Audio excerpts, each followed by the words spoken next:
We are live. We are live. How's it going, everybody? Welcome back. The countdown. I didn't get to do the fancy countdown because we're using the old StreamYard, and it's. I need to find an easier way to do that because it's not easy. But it is what it is. We'll work around it one of these days. You know what? I got something else set up though, and that's the important thing.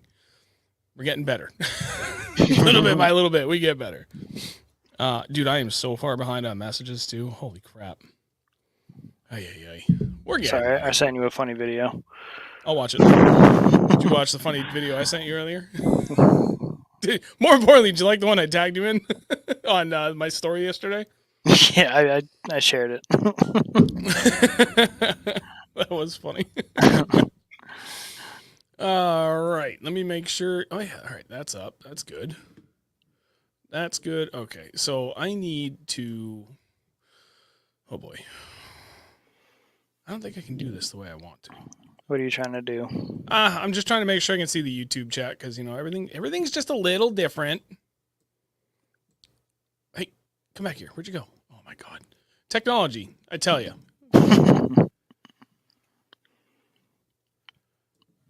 Yep. There's that. Needs to be that. Oliver, what's up, buddy? What else we got? Live chat. Joe, what's going on, dude? Panda, Brian, David, Vance, Chris, Gordy, King Bates, South Jersey. Jesus, Everybody. Brian. Everybody. All the people. Can't stay too long at work. That's good, though. What's going on, David? Okay, I've got that set up properly, and then I can just scooch you over. I'm having a little hard time. All right, there's that. Huzzah! All right, we're good. I got everything set up. So, anyway. Yeah, Jim B, welcome to May, or is it March? Seriously, this weather. This is why we're not doing a specific topic tonight, because there's nothing specific to discuss. Nothing's changed, man. It's been the same thing over and over and over and over again. Joe, you watching from the hot tub? That's cute.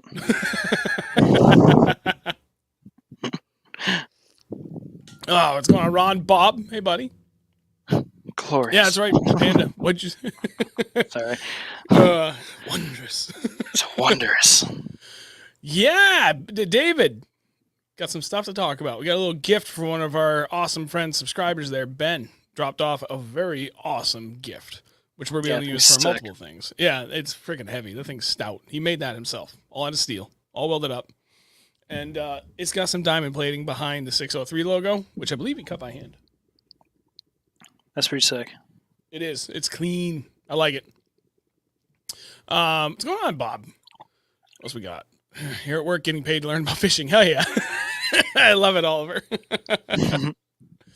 We have a lot of nothing and a lot of everything to talk about. It's another community night. We're going to turn it over to everybody as we always do. First, a few things to get out of the way because, yeah, why not? It's 8:04. Good enough. I always try and give that 5-minute window. First and foremost, obviously, Andrew's not here because there's like a plague running through his job again. So he was like, hey, I'll stay home, play it safe. I was like, okay, that works. So that's that. 2, we have stuff we're going to give away tonight. We're going to raffle them. We got a lot of stuff, actually. We got, hats, t-shirts.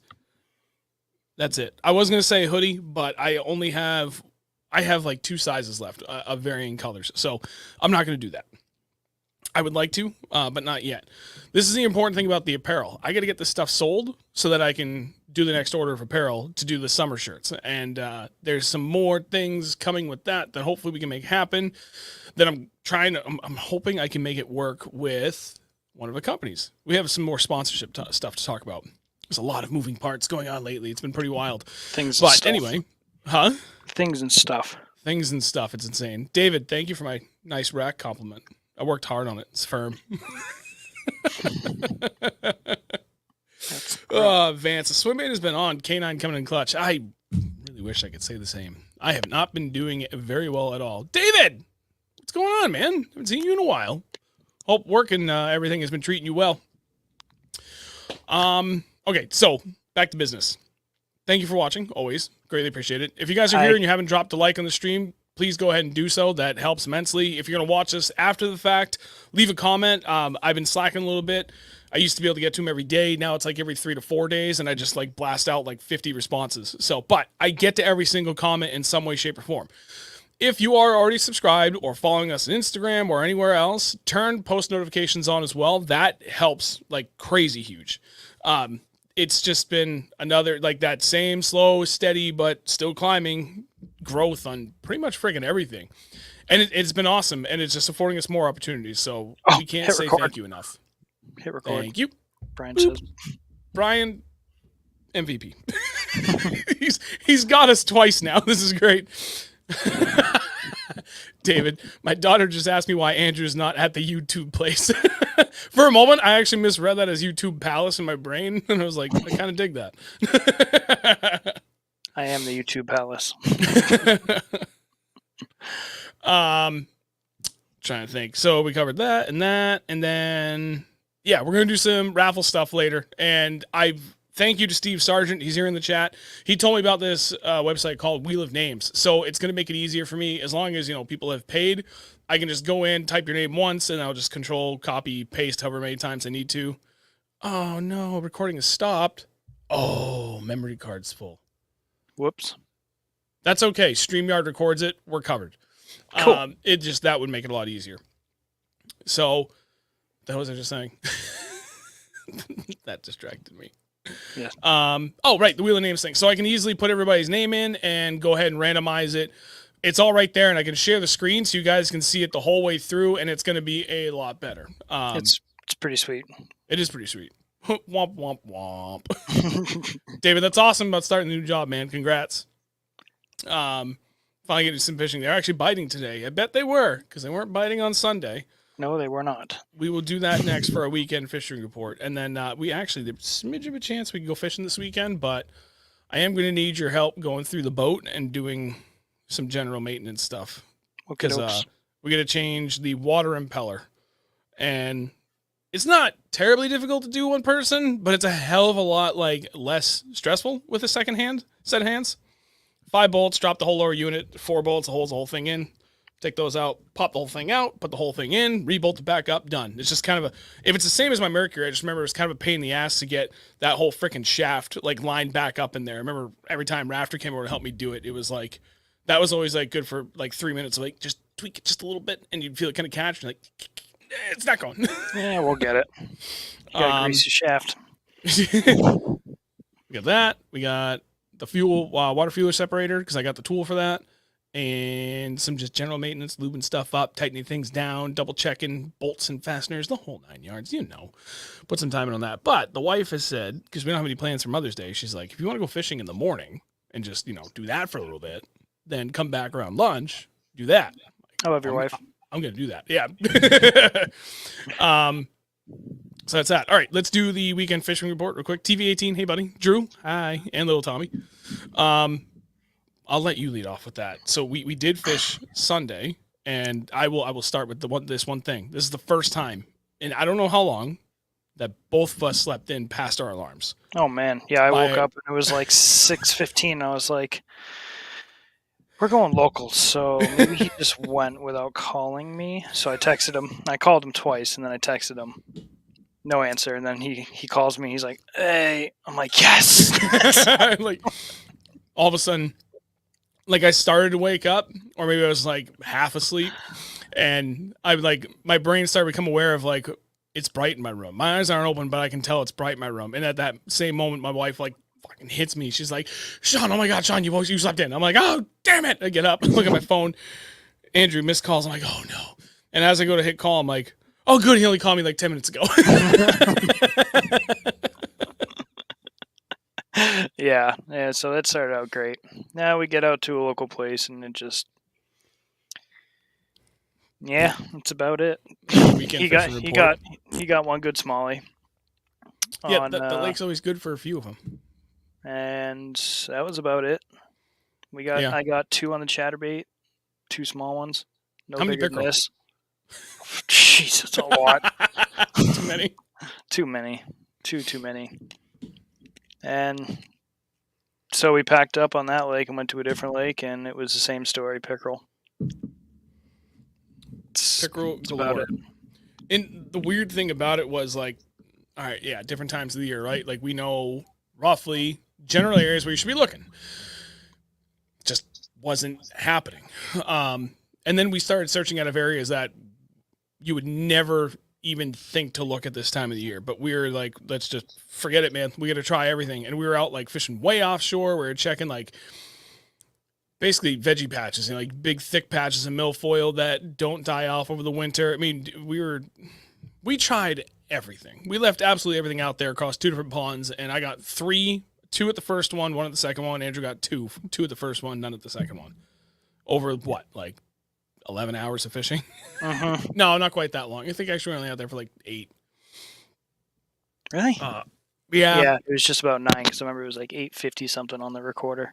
Yeah, it was a while, man. It was it wasn't good, but I mean, I hate to say it's not on the plus side, but we weren't alone. Like everything, because I don't like go through and read Facebook forums or whatever, but when I'm in there posting for us for whatever, I'm always paying attention to everybody else in my feed. And then my feed is also, you know, like the random Facebook group posts that I'm, you know, for whatever group I'm part of.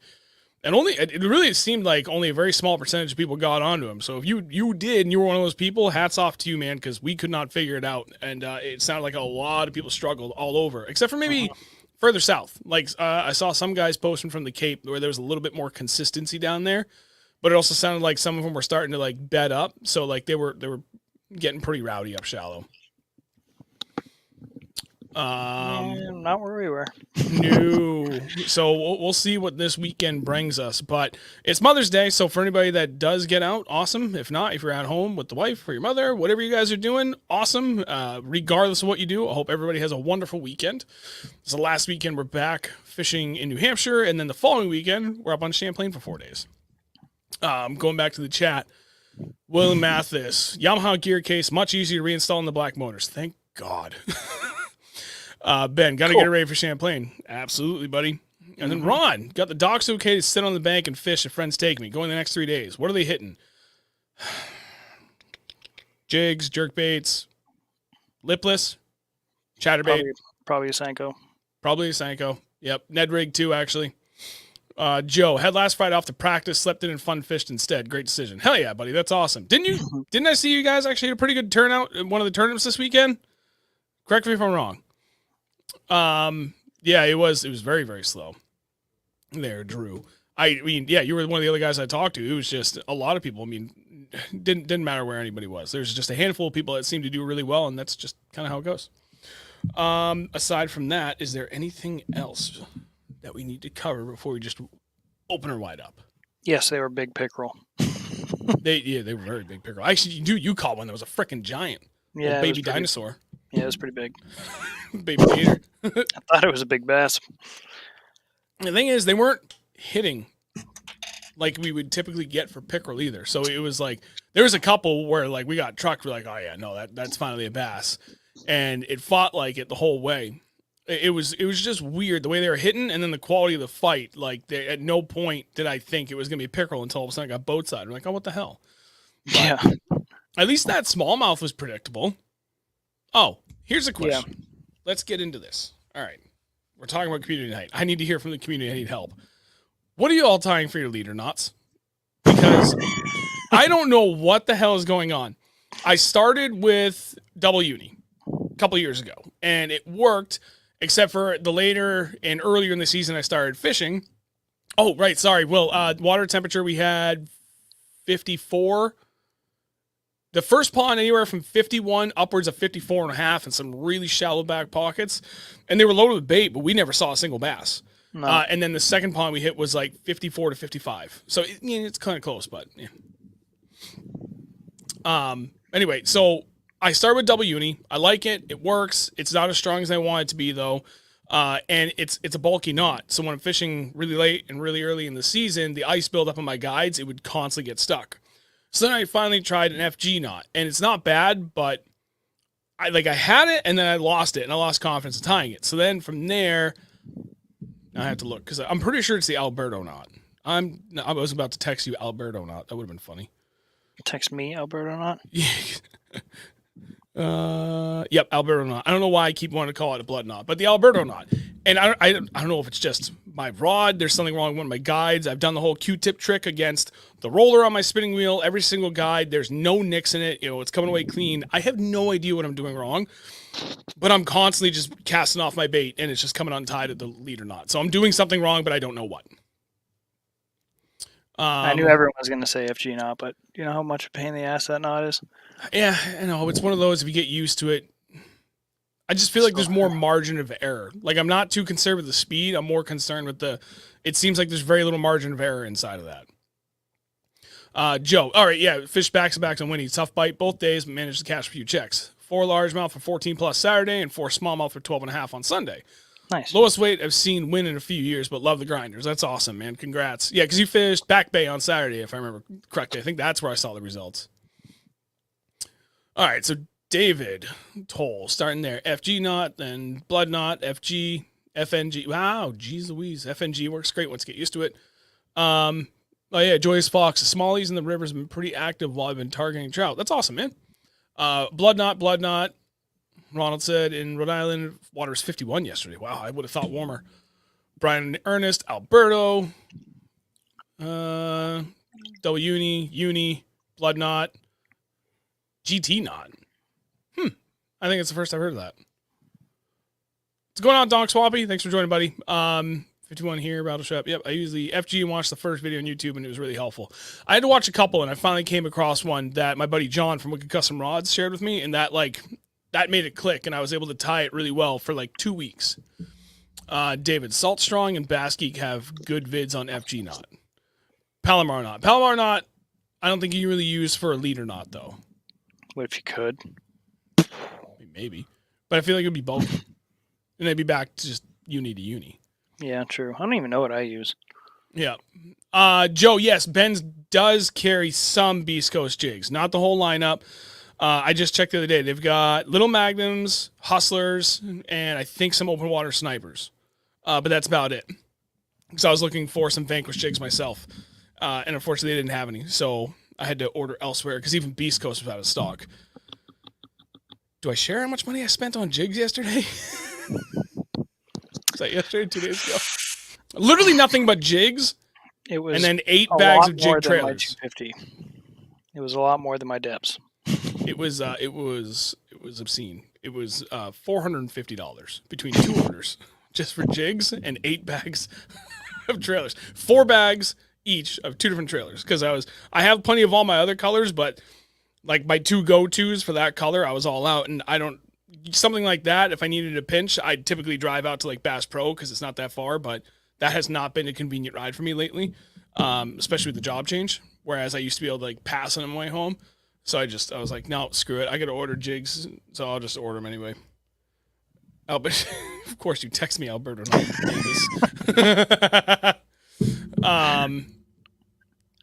Yeah, Blinda. You're absolutely right. Belinda. Should I say Blinda or Belinda? I always read everything exactly as my brain sees it right off the bat. Blinda. That's even better. Yeah, tie the knot you're most comfortable tying. That's why I keep tying the Alberto. Vance, $450. I like jigs. And $50.00. I like jigs. I really like jigs. There was a question. Let me grab it. Where'd it go? I want to pin it. There we go. Dog Swampy. Question for you. How long does your Visions 110 last you? I've only caught maybe 50 fish on it this year, and it sinks like a rock tail first. Doesn't seem to be taking water. Sinking like a rock tail first. That's interesting. I wonder if the weight isn't going back. Oh, yeah. If somehow it got wedged back there, good call. That'd be the first thing I would check. And if it's not that... And you're not cracked? Did you change your hook weights? Your hooks? Any bass just said the same thing. Weight got stuck. Yeah, if it's still stock, you didn't change the hooks or the split rings or anything, it's probably the weight stuck in the back. Otherwise, you might be taking on the slightest bit of water and you don't know. I don't know. But, again, any bass addict, send it to Megabass, get it replaced. I actually finally just broke the bill off of my GP Pro perch 2 weeks ago. I already threw it away. I didn't realize I could send it in and get it replaced. It's already gone. Whoops. Whatever. Yeah, no, lesson learned. Oh, I'll send it back in at some point. All right, I'll send future ones forward. And well, hopefully it doesn't happen. But I got a lot of mileage out of that. We were fishing a rock pile and I ended up just like crashing in the rock pile one too many times. Finally broke the bill right off, clean right against the face. Yeah, a couple weeks ago, right? Yeah, that little spot for our number spot. Mm-hmm. Oh, okay. Andrew said it right. Everyone always thinks I'm a chick named Linda. Well, sorry. I can't see your avatar that well. I thought the same. I did it right. Binda. There we go. Oh, you know what? Mr. Any Bass Addict, David Roy, he was the one that did our guest article, which I need to circle back on and add the video I did and then the stream we did with David and attach to the article on the website. Enlighten us, please, for everybody in the chat, for what you can and cannot send back to Megabass on the 110s. Okay, Andrew, I have a question for you. Before I ask that, I'm going to ask the chat again. So it's community night. Have at it. It's 8:22. At 8:30, we'll do the first raffle, and I'll let you guys pick if we do a T-shirt or a hat first, and then we'll do the opposite at like 9 o'clock. And should be fun. I don't think we have any baits today. Oh wait, did you say you have one? You want to give that one away? We don't have to. I thought you had said that, so I don't know if this is well. If I find the other one that I have, I'll give it back to you. Don't worry about it, guy. We'll give this one away. Okay, so there sounds like there's going to be a bait involved for this tonight. Should it be a surprise? Yes. Don't show it. We'll talk about it later. So anyway, keep the questions going. In the meantime, question for you, thinking about this weekend, and maybe everybody else can get involved in on this topic as well. Let me double check because the weather changes by the hour. And assuming the weather stays consistent, okay, so Saturday night, Saturday is going to be 53 and partly sunny with a low of 40, and Sunday is going to be 57 and mostly sunny. Would you rather go fishing Saturday night, like evening into the night, or would you rather get up early Sunday morning and go out? Decisions.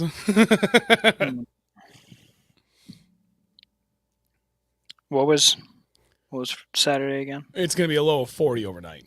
So chilly, but not that bad. Probably Sunday morning to a spot about a half hour from here. Where we should have gone the other day? Where I said we could get onto some smallies. Yeah. Okay. Really early. Really early. We're like going to be out there before dark. Yeah. Before dark? Yes. So we're going out night into late. You know what? I have to double check. There you go. All right. Any Bass Addict. Pretty much anything that's not completely destroyed. Back on the topic of jerk baits that you can send back. If the bait is crushed, they likely won't replace it. But broken bills, swollen baits, baits that gill with water, fill, I'm assuming, ones that don't swim. There you go. Perfect. Cool. I think I have a couple that need that. All right, here's another good question. Jim B. Just bought 4 Beast Coast Hustlers. Preferred trailers. You first, friend. Preferred trailers? Mm-hmm. 4 Hustlers. Well, their Flip and Delight is really good. What the hell are those things called? The I can't think right now. The Strike King Rage Craw? Rage Craw. Yep. The Rage Craw. Those are pretty much the 2 that I would usually go with. Or you could throw a swim bait on it. Yeah, and you can do a variety of styles and lengths. Typically 3-inch we found works really, really well on the back of that. We've thrown some like longer, slimmer, like 3.8-inch ones. That's worked pretty well. On the swim jigs. Yeah. What the hell was the one? Jackal Rhythm Wave has been a good trailer for us in the back of those. Mm-hmm. Trying to think who else. You know what? If he still made it, I would say Beast Ghost, their Chaos X, would actually probably be a really good swim bait on the back of that too, because the action on it. That was the little one, right? Yeah, 3.65 inches, I think. I still have like, I think I have like 10 packs of them, and some of them in the, like that rainbowy kind of pattern. Oh, like bankroll, basically, just like the Magic Flick. But there's a lot more translucent strip in the middle before that separates the purple from the green hues. Right. I'll keep saving those for the Lakes region. There's a few spots that I saved those specifically for. Can't wait. Yeah. I agree with Andrew on all that. Typically, swim bait is my first go-to, although I've been starting to use some different trailers. Like Sematus makes a really good kind of like finesse craw trailer. I've been having success with that. The Yamamoto Fat Daddy Craw, I forget, whatever. It's another little kind of slimmer profile, like finesse craw. That has been working really well. I'll cut off like a half an inch of it before I throw it on there. And it makes like a nice, even, semi-compact presentation. I have tried the flip and delight on the back of it. It's a little bit bulky, but it works. You got to try and trim it back a little bit. I almost wonder if it'd be worth taking a knife and kind of cutting down the sides a little bit to skinny it up and then throwing it on. There's still plenty of meat there. You get a good hookup with it. And there's actually a video we're going to do very soon here for Beast Coast Fishing on 2 different mods I do with, because he's got that screw spring for the bait keeper on the Hustlers now. There's 2 different things I do. One is quick and easy, and one is really aggressive for how I modify them to get baits to stick on. But, depending upon what kind of bait I throw in there, I got to do one or the other to make them really stay and last. So we're going to be doing that for him in the very near future. Oh, man. Trying to keep up with the chat. Oh, here we go. Keith, what is the best use for an extra fast rod? I have 2 G Loomis IMX Pros I didn't realize were extra fast until I already bought them. Oh, so length. Yeah, length and power too. Yeah. Did he... Because you can have an extra fast medium rod that would be good for drop shot. Or something small or medium fast heavy that'll be good for... Or extra fast. Oh, Jesus. I'm trying to see if he wrote it anywhere else in the chat. I do not yet. Not yet. I am curious. I'm trying to think. What the hell is my other rod? I don't think I've ever owned it. Oh, no, I did have an extra fast. I think my Loomis was. I think that new one I just got from Luz is a medium light. Yeah, it is. It's a medium light extra fast, a 7'4" I use that for my ultra finesse like spinning presentation. So Okashira jigs, Ned rigs, Tamiki rig even is fine on it. Although, I mean, Tamiki pretty much most of the time just dropping vertical anyway, so it doesn't matter. Right. Yeah, a little more details, buddy, and we'll get to it. I'll hide that because I still haven't seen him respond yet. Ooh, there we go. Bob, with the water warming, do you guys think fishing bass off beds hurts the bass population? You want that first? Or you want me to do it? Go for it. If you've never done it, go for it. But leave them alone. Go catch fish. Go catch the fish. Whatever. Just be quick. You will be amazed how fast a bunch of bait can pick off fry the moment you take a bass off a bed. Oh, like seconds. Yeah. So does it hurt the bass population? I don't know. It's hard to say. If you're just plucking giants all day long and now you're just hurting offspring from a giant, and like the survival percentage, I forget, is some ungodly low number anyway. So, there's at a certain point, it kind of becomes like, how much are you really hurting that? But yeah, I would say that at some point, like it's got to hurt. As to that degree, who knows? If you're pulling fish off a ball of fry, I wouldn't be doing that. No, that's no bueno. No matter how fast you are, those bluegill and everything are right there. They're going to come in swooping in and just feast in seconds. That's why Mama Bass is sitting right there waiting for those bluegill to come in so she can gobble them up and get them away from her fry. Yep. The big thing that there's no scientific data that I know of yet to even put against this, but when it comes to tournaments during spawns, like that kind of like, I'm not really a fan of it. You got guys pulling fish off beds and then moving to the other side of the lake. So like those are all gone. Say goodbye to that fry. I try and avoid it now. Like we try and time it so that we chase that pre-spawn bite further north and north and north and north until it gets to a point where like there's a huge range where everything's on beds. And then we go all the way back down south, like southern Mass, not quite Cape area, but try and get as further south as we can, Connecticut, and get into that post-spawn bite. So like we could chase this all the way up to the northern areas of Canada for that pre-spawn bite. And the moment we start seeing a bed there, we can just drive all the way back down and fish Candlewood, and that should be all post-spawn down there. We'll never have to touch a bed.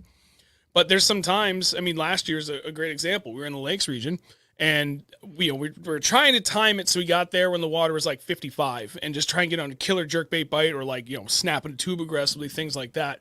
And we missed it. We got there just a couple days too late. The water just warmed up so that all the fish were either in that weird like day before funk where they're getting ready to bed, so not really doing much, or they were like in the process of fanning out, or some had already bedded. So like, all right, well, this is going to be a short day. Always is. We pluck a few, but everything goes back immediately. Rarely take a picture. And then 2 years in a row now, I've posted a short video to make a point of how fucking stupid easy it is. You can literally pluck smallmouth off beds with bare hook. You don't need a bait. They're not eating, they're clearing. That's the important thing that I think a lot of people that are new to bed fishing just simply don't understand. It is by far the dumbest, easiest thing anybody could ever do, period. And you will never change my mind because that is fact. We literally have a video of him taking his bait off, throwing it's on the channel. On bed. Yeah, it's on one of the YouTube shorts. If you go through our channel, go through I think you can sort just by shorts. It's on there. I did it again last year on Champlain. So New Hampshire was 2 years ago. Last year was on Champlain. Mm-hmm. They're just trying to clear their beds. So there's nothing to it. And I guess one added caveat there's no way to say this without coming off sounding like a pompous prick, but if you're going to start, this is like social media hero season. You got guys that really don't know fucking anything, and they're going to go out there and they're going to start sniping beds. They're going to post pictures like they're king shit, right? And they know exactly what they're doing. Nah, fuck them, dude. They don't know shit. It's easy to see the difference between people who know what they're doing and people that just pretend for social media. So keep that in mind. All right. Happens every year. Every year. Clockwork. Oh, hang on. I saw... Where'd he go? Holy crap, there's a lot of comments. Where'd he go? What? Which one? Keith. One of the extra fast is 6'8 medium casting, and the other is 7'1 spinning. 6'8 medium. 6'8 medium... Extra fast? Jerkbait cranking? I don't see why not. I don't know if that's extra fast. David Roy, chime in, please. I'm curious to your thoughts on that, because I don't dive into that realm of size of casting rods. But for spinning rod, if it's extra fast, 7'1 spinning, but what's the power on it? That's what I really want to know. That's the only thing I didn't get to see. It's probably also a medium. Probably. That would be good for really anything. Finesse. Yeah. Hey, Dan, thanks for joining. Hang on. Before we answer any more questions, I got to go back through the chat. Joe, I haven't caught a fish off a bed in 2 years. Oh, boy. Oh, Christopher, thanks for joining, dude. And then, great advice. Always chase the pre-spawn and post-spawn. Well, thank you. If you've never experienced bed fishing, we say it all the time, like Andrew already said, do it once. It's a fun experience when you don't know any better. It's just the easiest damn thing in the world.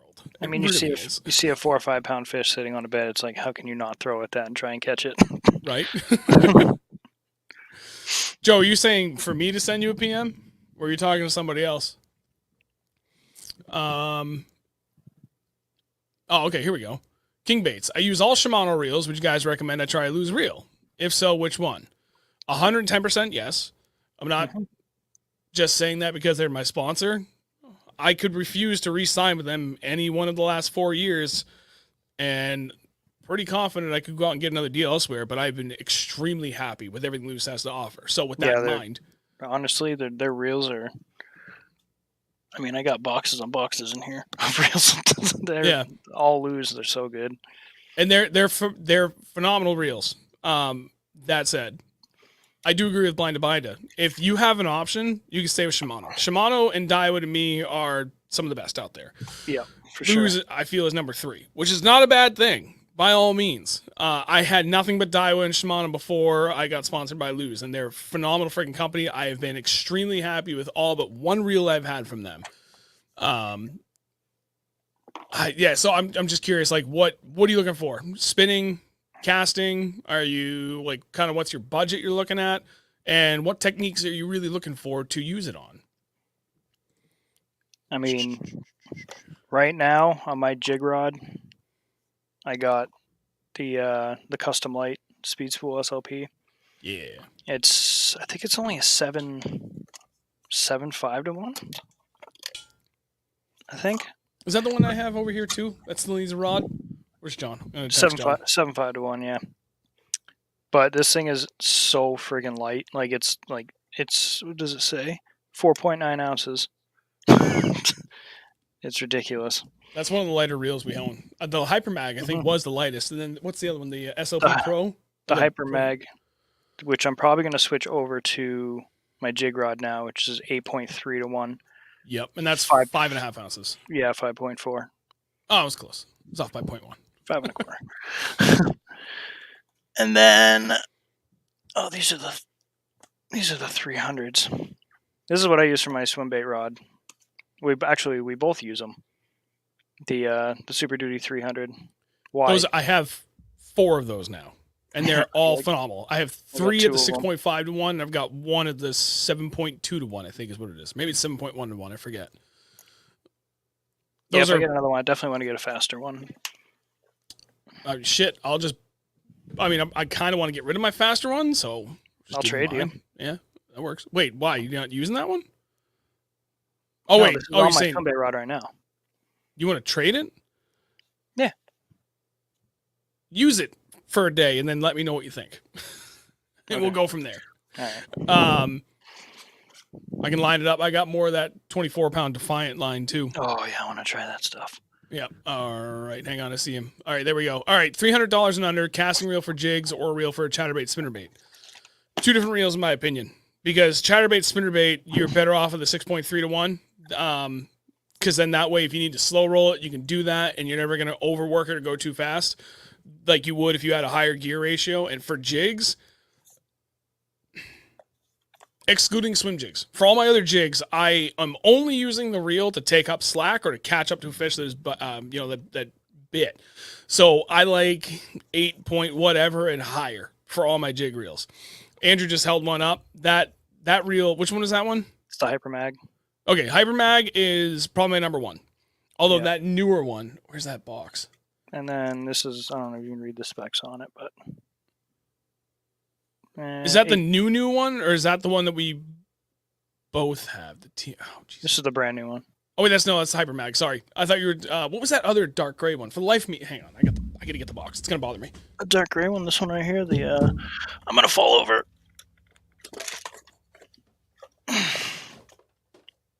Oh, no, that's the 3000 series. That's this casting reel.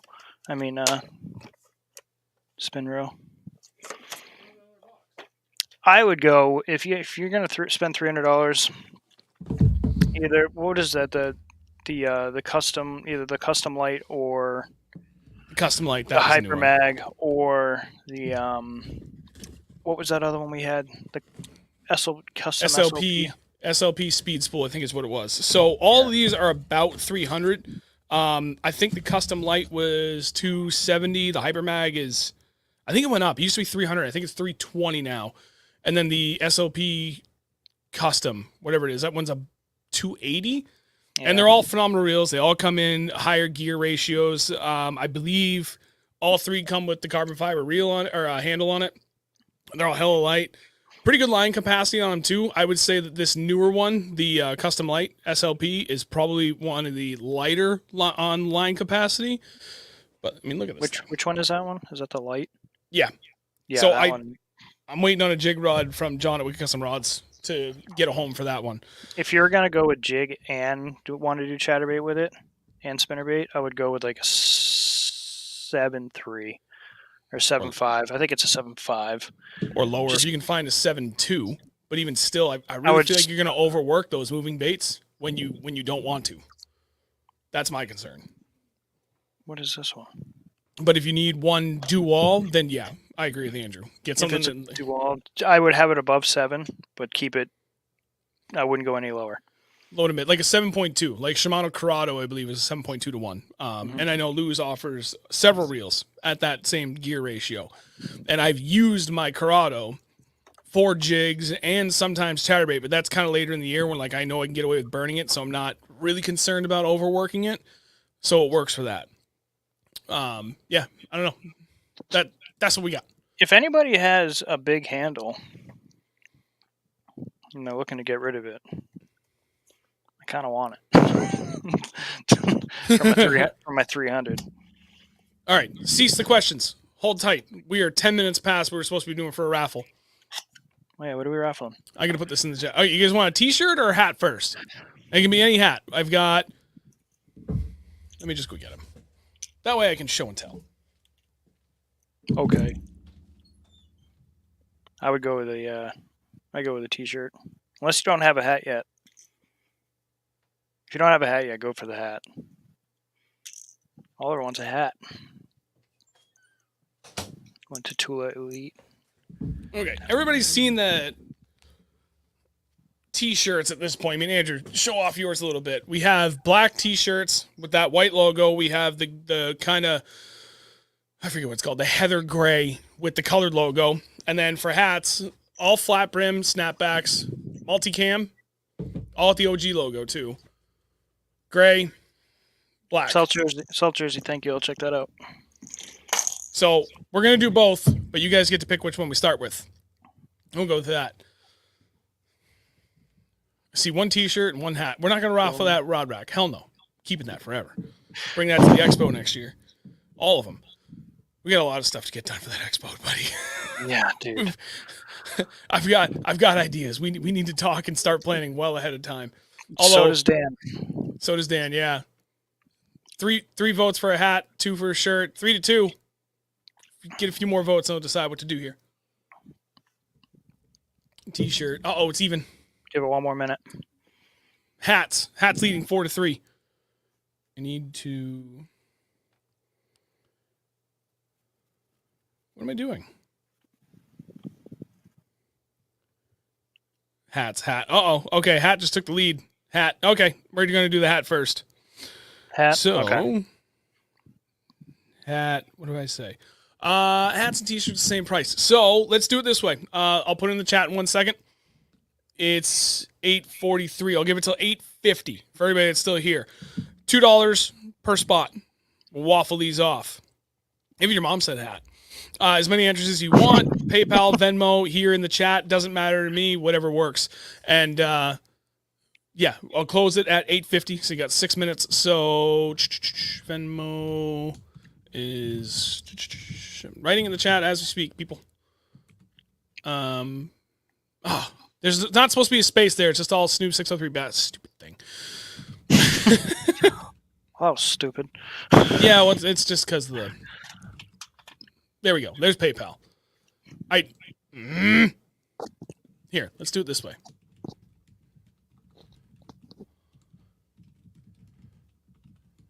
Yeah, pay play. New sweatshirt with some bass slime today. Hell yeah, John. Okay, there we go. I'm going to take that. I'm going to pin that. Yep, pinned. I can remove the other two that are not together. Make life a lot easier. 8:45. Holy shit. Okay, I need a notepad.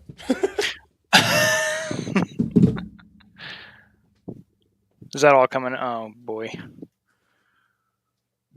Well, what time did you say we're going to?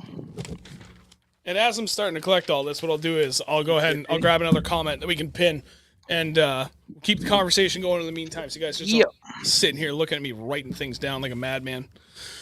But yeah, anyway, whatever's easier for you guys. And again, for donations too, obviously don't have to do right now. Just saying. For donations, you can either do it here through YouTube or through our PayPal or Venmo at any time, like whatever's easier.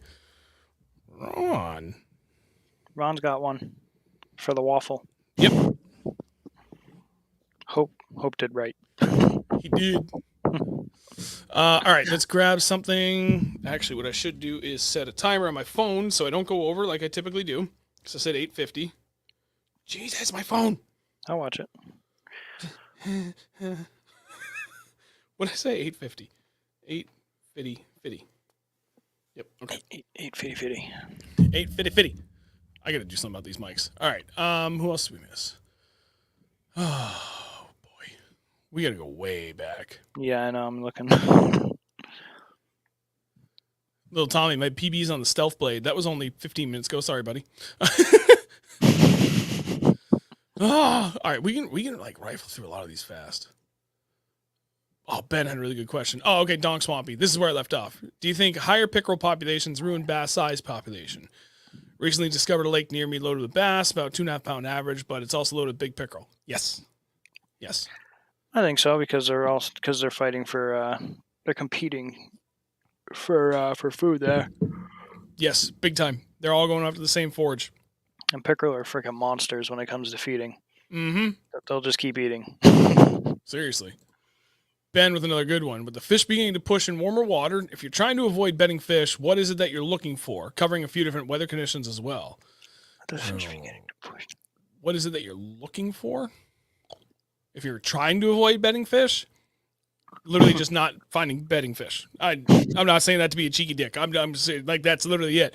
We get to a point, just trying to avoid that kind of prime time water temp. So it's just, the further north you go, and especially in higher elevation, like it changes greatly. So it makes it a little bit easier and to kind of like just bank on, like if we're going up into northern Vermont and we're kind of up in the mountains, I mean, northern Vermont anyway is higher elevation, but then as soon as you start getting like some foothills and you get some good mountain, like, kind of like mountainside lakes up there, it's going to be like wicked cold. So it's great. Aside from that, like, I don't know, we just kind of time it based off what we're finding around here. You've got a pretty wide area where all the fish in most of the lakes in that area are doing the same damn thing at the same damn time. So if we're here in southern New Hampshire and we all of a sudden find a bed, we know pretty much from here to Concord, it's likely going to be the same damn thing. Yeah. You get into a much bigger body of water, lakes region area, they're going to be a few degrees behind. So that makes it easier to plan around. And then the further north you go, it's another few degrees further behind. So we get like another week in Lakes region, and then maybe like 2 more weeks in northern Vermont. And then as soon as we set beds there, come all the way back down like 200 miles south. It's actually at that point like 250 miles south. From us, like 160, you get down to Candlewood. That place has been way warm already, so we just know it's post-spawn by then. Yeah. Oh boy. Oh, Jim B. Thanks, guys. Use Rage Cross. Oh, there we go. Use Rage Cross, but felt they were big this time of year. Great suggestions. Thanks. I'll tie on some baits. There you go. You're welcome. That was on the Hustler question. Oh, yeah. Ron, have you guys used the chatterbait with the plastic blade yet? No. I have not. Not yet. Although, you know what we're going to get? A lot of them Strike King. I just forgot the name of it. It was right there on the tip of my tongue. Thunder Cricket? Thank you. Yep. Tons and tons of those. Should probably do that tonight. Kyle loves those. Yeah, and so is Chad, my coworker friend. Well, ex-coworker. Sorry, Chad. Sucks to suck, Chad. Oh, rude. Oh boy. I'm trying to get caught up as much as I can here before this alarm goes off. Little Tommy, but PB's on the stealth blade. Holy crap, we were way behind. Right? Way behind.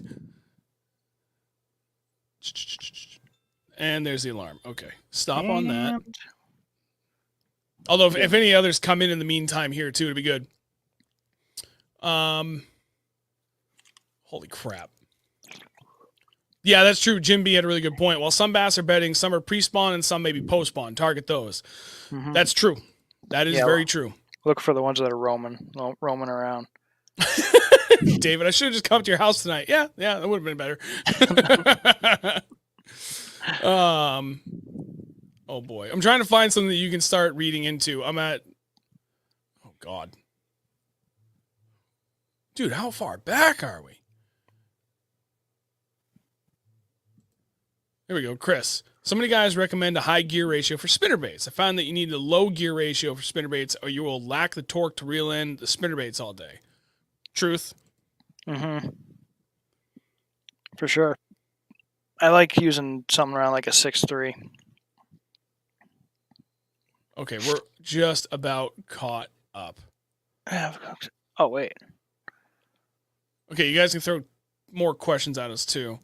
Oh, okay, here we go. Andrew, you can tackle this one from South Jersey. Any new swim And bait or baits you haven't used yet that you're looking forward to using or testing? Nah, I pretty much, if I buy a big bait, I'm going to use it pretty much right away. Testing. Sean bought a new one that you still need to catch a fish on.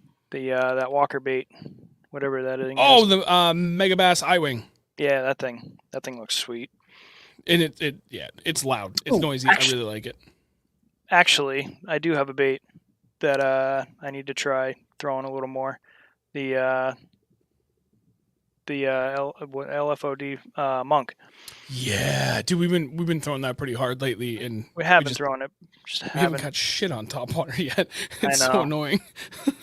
Well, I mean, if we do go out, end up going out Saturday night,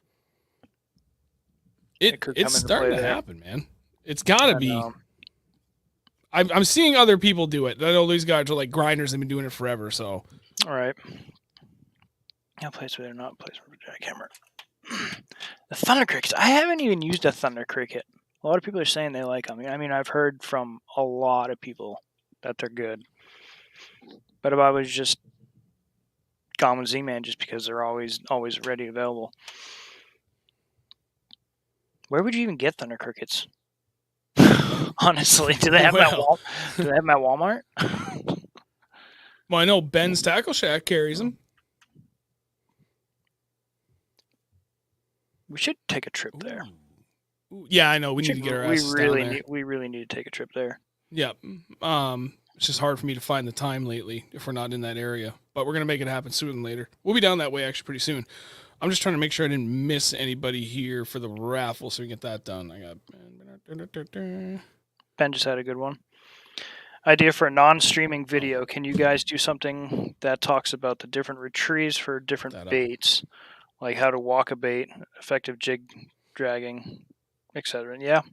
I mean, we could just... We could do like a quick tip video for that. We could There's been a lot of videos. Requests for that. Yeah. Okay.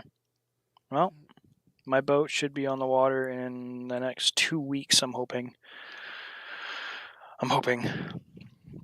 I agree. Stop at Ben's anytime. Damn right, Dan. Yeah. All right. So I got everybody. Oh, Jesus Christ. All right. I got everybody accounted for on the waffle. I'm just going to enter their names. Waffle.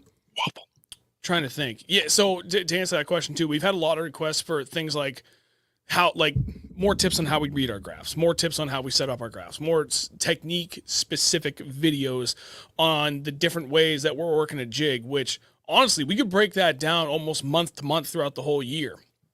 Especially for fishing like chatterbaits and or spinnerbaits. When we, what conditions we'll see where it's like, we'll go much more finesse and like what finesse decisions we're making versus others at different times of the year. That's something we just haven't put the time into.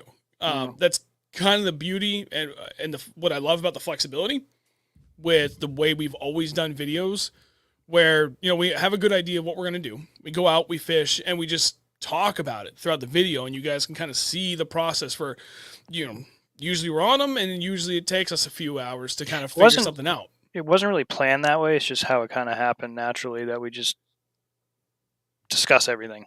Yeah. Honestly. And that's how it should be. Damn right. Does anyone still use a 7-inch worm? Absolutely. Every Sunday night.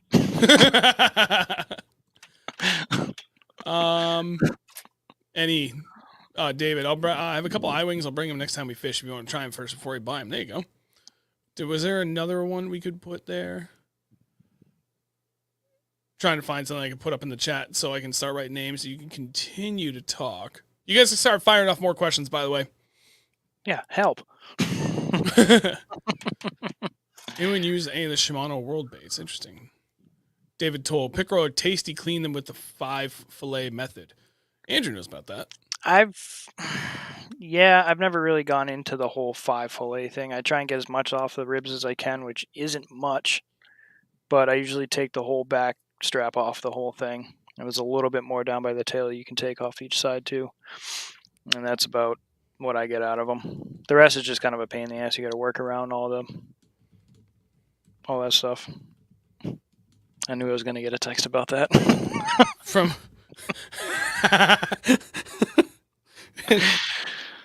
7?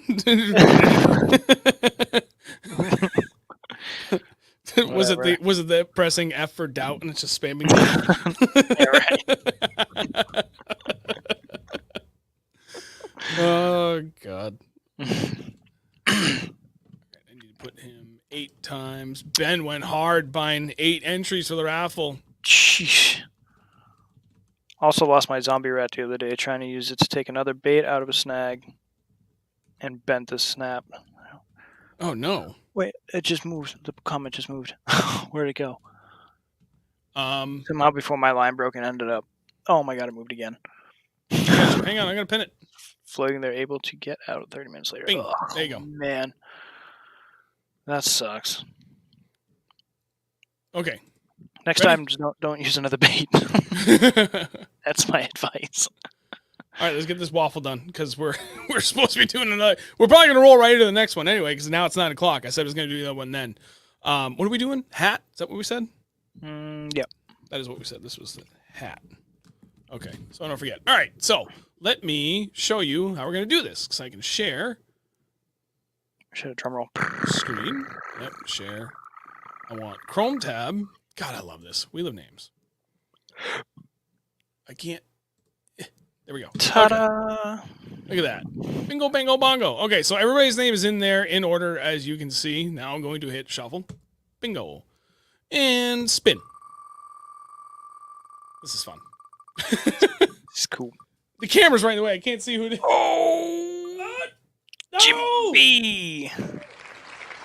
Mr. Jim Babin, sir, you have won. You may select a hat of your choice. Shoot me an email, buddy. I can... Hell yeah. Congratulations, sir. Thank you, sir. Much appreciated. All right, so move that, and then you are the winner.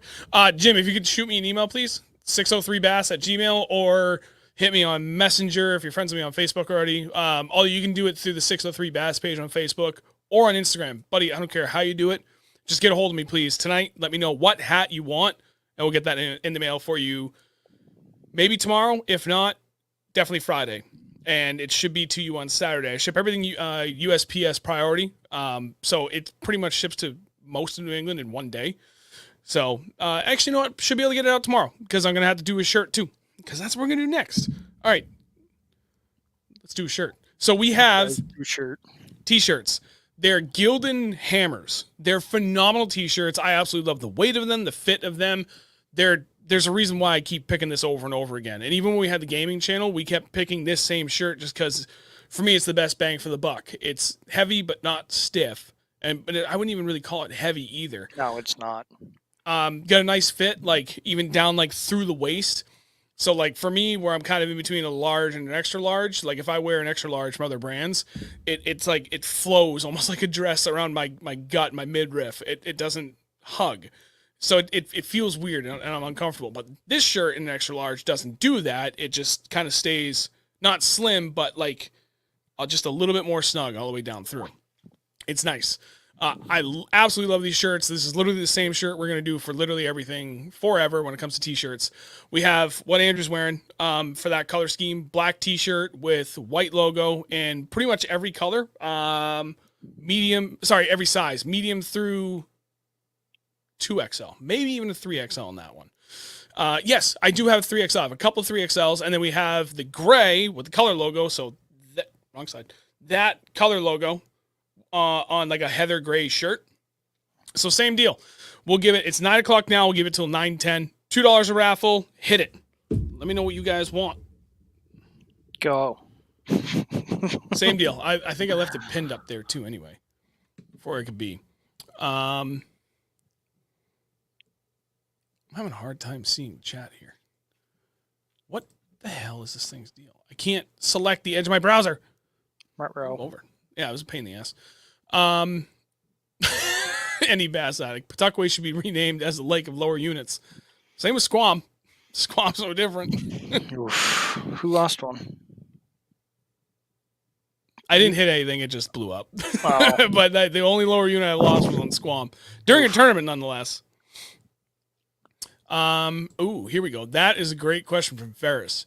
Do you pay attention to where the sun is hitting, even if it's an overcast day and the sun is only coming out for a few minutes at a time? Absolutely. Uh-huh. That's like your biting window, pretty much. Right. Especially at different times of the year, it matters greatly because where the sun is hitting sucks, and in the shade is where you need to be. We've literally won 2 tournaments because of that. Granted, small tournaments, but middle of the summer and, high sun, bluebird skies. Get out there, and by that point, you're talking like June, July. You have very, very long days. So by the time you get to take off at 7, maybe depending on how far you're going, you get to your spot at 7:30. You're already starting to run out of limited shade areas. So depending upon what kind of body of water you're on, and I guess overall position, north, south, east, west. But we've had days like that where we've had to fish out of the sun, try and find shade wherever we could, and like that first hour is so damn critical to getting that, and especially in a place that doesn't have like, say, a lot of hangovers or lie downs for timber or anything, that would provide like artificial shade or anyway, cover. Jesus Christ. Do I have any more coffee? I got a little left. You need it. I do. I even took a power nap at like 6. Jesus. And then now at this time of the year, sun can both be your friend and your enemy. Earlier in the year, it tends to be more helpful. Now, this time of the year, I don't like it. I'd rather have overcast. Yeah, I'd rather have overcast now too. They're trying to feed a lot right now before they spawn, and with the sun being out and it's just pretty much showing off where they are, it's just shutting them. It shuts them down because the bait fish can see them so easy, and it makes it tough for them. Absolutely. Richard had a really good one too. What's your favorite reaction bait for largemouth in Winnie this time of the year? None. Yeah. Here's the thing. Even though we have fished Winnie, I think I have fished Winnie between 20 and 25 times total in my entire life, which when you really think about it is nothing. 3, maybe 4. Yeah. And 90% of those trips I've gone specifically for smallmouth. So kind of hard to answer that question. There's something about that lake for me that doesn't fish largemouth wise like anything else. I typically like to fish for largemouth.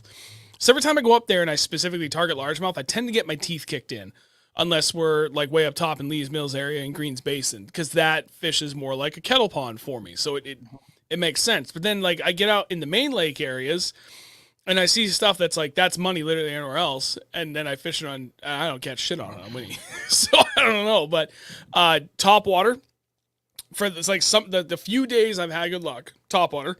Absolutely. Walking bait and whopper plopper.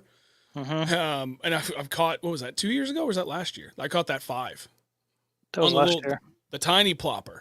Yeah, that was last year. That's funny because it was like 30 seconds before that. I'm like, I've never caught a big fish on the plopper. Blah, blah, blah, blah. I was like, oh, Jesus. 5 pounds, 5 ounces? Yeah. Oh, something like that, yeah. Yeah, Jig. walking baits I've done well, and then jig. And then, when you're getting warmer weather, I'll start working it a lot more aggressively. I'll go with like a 1/2 ounce and I'll snap it out of grass and stuff.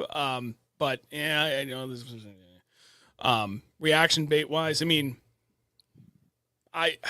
that's all I can say for Winnie. It's that lake is outside my wheelhouse because I just don't fish it enough. Throw one of these. Yeah, big old mag draft.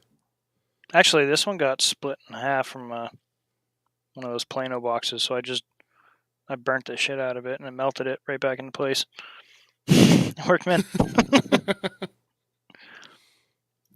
We the people rocking them guns. I would need an XL with a 3XL in the biceps. Good Lord, man. Oh, there you go. Grat, Thunder Cricket, Rocky Bottom, Jackhammer, Soft Bottom. I dig that. Jackhammer, okay. Rocky Bottom too, though. Oh, yeah. Mm-hmm. Who did I just see? Oliver. Oh, dude, never, no one, ever, never, ever apologize for not being able to contribute. Anybody that does that, we appreciate greatly. We do not expect it. So never apologize for that. If you can, awesome. And we appreciate it. If not, dude, doesn't matter. We're very happy that you're here watching and listening to two idiots from New Hampshire ramble on about bass fishing for a couple hours every Wednesday night. At 8 p.m. At 8 p.m. Eastern time. There's my outro. Can never get it right. Ron, sorry, what size t-shirts? Any 3X? I have a couple of 3X. I even have no 4X, but I have just a couple. I think I actually have exactly one 5XL. I do have another, but I have that one saved specifically for one of my subscribers / friends there. So, Ferris, I can't catch crap lately. Overcast day or sunny day lately. So damned if I know. Hey, dude, it's been so wildly inconsistent, and at the same time, like really consistent for how dog crap inconsistent the weather has been. Water temps really haven't shifted much at all over the last like 8 weeks. It's wild. It's only gone really up maybe a degree. Yeah. Or drops. Carla, you have done more than enough to contribute. Yeah, you made me. That's not a contribution.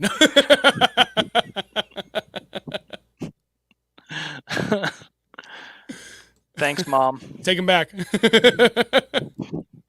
Yeah. Oh, no. Okay. So one of the things I wasn't sure would work on StreamYard is would donations in YouTube show up in here? And I just realized that they do because I've been looking at the actual YouTube chat. Can see them right here. Yeah. Neat. So I only saw... I just want to make sure I didn't miss any that was wrong. Okay. Just... Wait, no. Ferris's comment. I hear somebody also caught 40 fish and jerkbaits a few weeks ago. So yeah, but that's an outlier, and that's a thing. Like we've fished like, what do you think we've been out between 15 and 20 times now this season? Yeah, probably. 3 of those days we've had good numbers. Mm-hmm. 2 of those 3 days were on the same damn lake. Like, wasn't that? Oh, it was a week apart. It was like less than a week apart. We were Friday and then to the next Saturday. 6 days apart. Yeah. And that's a place that, like, honestly, anybody should be able to go in there and catch at least 10 fish. It's just that good for numbers. There was that day we had the 26.8 pound bag. I rounded up and called it 27. That one, I think we caught close to 40 fish that day, too, between the 3 of us. Mm-hmm. Aside from that, we have not had a double-digit day, like either one of us. And most days, we haven't had a double-digit day with both of our fish totals combined. Right. We've been fortunate that we have quite a few big fish now. Are we at 4 or 5 over 5 pounds each? I think it's 5. Well, if you're counting the 6. Is it 5 5-pounders and 1 6 each? Or is it 4 5-pounders and 1 6? I think it's 4 5s and a 6 each. I think you're right. 1 more minute, by the way, on the waffle for the T-shirt. So we've been fortunate in that there's been a handful of really slow days that we both stuck a giant, so that's been nice. But even on those days, like the first day, 3rd trip of the season was when I caught my first fish of the season. I caught 1 fish. It was a 5 and whatever it was, 5.3, and you stuck a 4.5. Mm-hmm. And then there was another day this past weekend, not this past weekend, the weekend before. We only caught like 3 or 4 fish each when we were out with my son, but I stuck a 6.2 and you stuck a 5.8. And then the next day, you only caught 2 fish. One happened to be 6.5. I only caught 5 fish. One was 5.5. Right. So, but the numbers really aren't there. It's wild, man. It's just been a really wildly weird year. I'm not complaining. No, it's been good, but at the same time, like this past Sunday, we were both like, what the hell? I just want to catch some fish. All right, it's 9:10. It's closed off. Who the hell? Oh. Okay. I'll have to go through and... Jeez Louise. I got a lot going on here. Okay. I'm going to go through and start getting people's names. You can handle that question first. I have seen crawfish, crayfish, crawdads, whatever the hell you want to call them. I've seen them that color in New Hampshire. In one spot. I've only seen it once. And I'm not sure if somebody cooked them and threw them back in the water, but it was that color. It was very, very bright. Why do they like it so much? They love it. I don't know. They like bright, fast-moving things, wow, I can't even. Cold weather. It has been kind of dying off though recently. The fire crop bite, at least for me, it has. Yeah, just I'm really starting hasn't to. been It's there. warming up. I'm starting to move to more natural colors, something more perchy or bluegill or really just bait fish colors, something more natural. What are you doing? Oh, you're writing down names. Yep. I don't feel bad. Don't feel bad. I can barely get 5 pounds of 10 fish. Dude, it's not easy catching 5 pounders around here. I think we just stumbled onto them at the right time. Yeah, spot on with that. Get to catch fish this year. Not a bass, not a perch, not a pickerel, nothing. Put my hands in my box, goldfish crack. Crack doesn't come up with nothing but crumbs. I'm dying here. I feel your pain. I really do. Sometimes on a lake, the bluegills are breaking the surface. Are the bass near or just leave the area? So I've seen that too. The bluegill schooled up on the surface. It looks like they're grabbing, like trying to come up and just kind of nip, trying to get air or something. It's Or kind they're of weird. eating bugs, little insects. Like what did we just see Well, yeah, but up in Vermont? I've seen them where I caught my PB. I've seen them there, Oh. schooled up, no bugs on the surface, no nothing, and they're just coming up, and they're just like coming up and boop, and then they kind of sit there and they come back up, boop, grab air, go back down. I don't know. Honestly, I have no idea what the hell they're doing. But if this bait fish schooled up, there's usually going to be a bass or a couple bass hanging out around it. What do So we yeah, always I wouldn't. say? Where there's bait fish, there's There's big big fish. fish. I left that in the next video, by the way, because we both said it like a bunch of morons. Every time we go out, we say that. Where there's bait fish, there's big fish. I wouldn't leave. I would stick around, at least for a little bit. Absolutely. Throw jerk baits, throw any bluegill, like square bill. You can throw chatterbait. You can even get away with tossing a like a wacky rig Senko in the middle of them if you can get close enough. That slow fall will trigger a bite. Should. Yeah. Sorry, go ahead and grab that question from Oliver. I got everybody's names and entries down. I gotta fill out the wheel and then we'll draw. What do you guys recommend? You guys wear recommended brand wise for cold weather clothing with good mobility? Well, you know what to. FXR. I have the FXR insulated gear, both the bibs and the jacket, and they're phenomenal. And that's the thing. I remember saying it to Andrew like the first 10 times I wore it out. I was like, dude, I can actually move in this shit too. Right. And I am toasty warm. Like we were out there some days where it was like upper 20s and blowing 20. It was cold. Yeah, and I was warm. Felt like it was 5. Yeah. Yeah, and he had all that, and I actually had my ice bibs on and like a jacket and 2 sweatshirts, and I'm like, fuck, this sucks. He's like, I'm hot. I might take this off. I'm like, get fucked. Oh yeah, no, I think I had to open up all the vents because it was getting real toasty. So yeah, the FXR, and for the rain gear, which I actually just ordered my jacket, my bibs, and I got the boots. They should be here. Hopefully, I'm hoping next week or the week after. Hopefully not the next week. Hopefully they come in next week. But yeah, because I get a feeling we're gonna need them for champ. Yeah, their rain gear is really really good. I had their first gen jacket, which they actually had issues with the seams leaking after a while. I mean, I put that thing through the ringer. We went up St. Lawrence River, like we fucking speared waves. We got poured on. We were getting wet, and this like almost every time that we went out, like if we went up to the lakes region, we're running across 2-3 footers or getting soaked. Even if it's sunny out, you throw that jacket on, and the water just doesn't stay on you.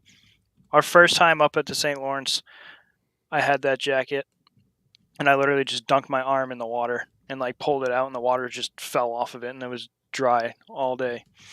That model actually ended up leaking. The seams leaked, so they redid the whole thing, and it's a whole new jacket now.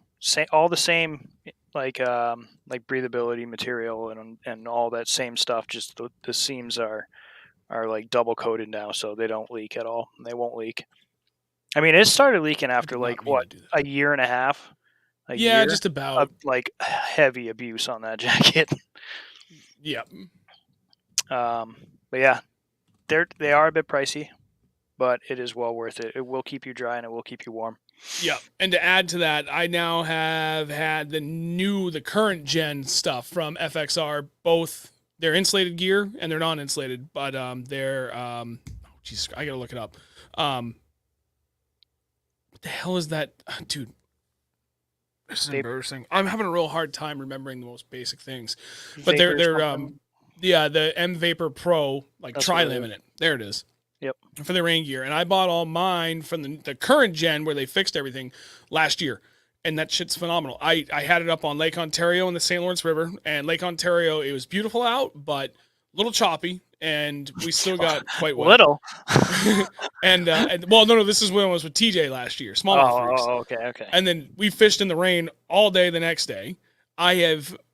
We speared a wave up in the friggin' lakes region last year with all that stuff on, and despite like what came in, like everything else, like underneath my pants, like that was all bone dry. I don't even know. Oh, dude, I fished with John from Custom Rods a bunch of times last year, the pouring rain. I haven't washed them once yet. I have to. I got the special wash from FXR. So at any rate, I have put these things through the ringer and back for almost a full year now. Still bone dry.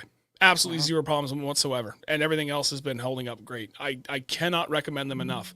And actually, as a side note, we were provided another opportunity to sign with them again.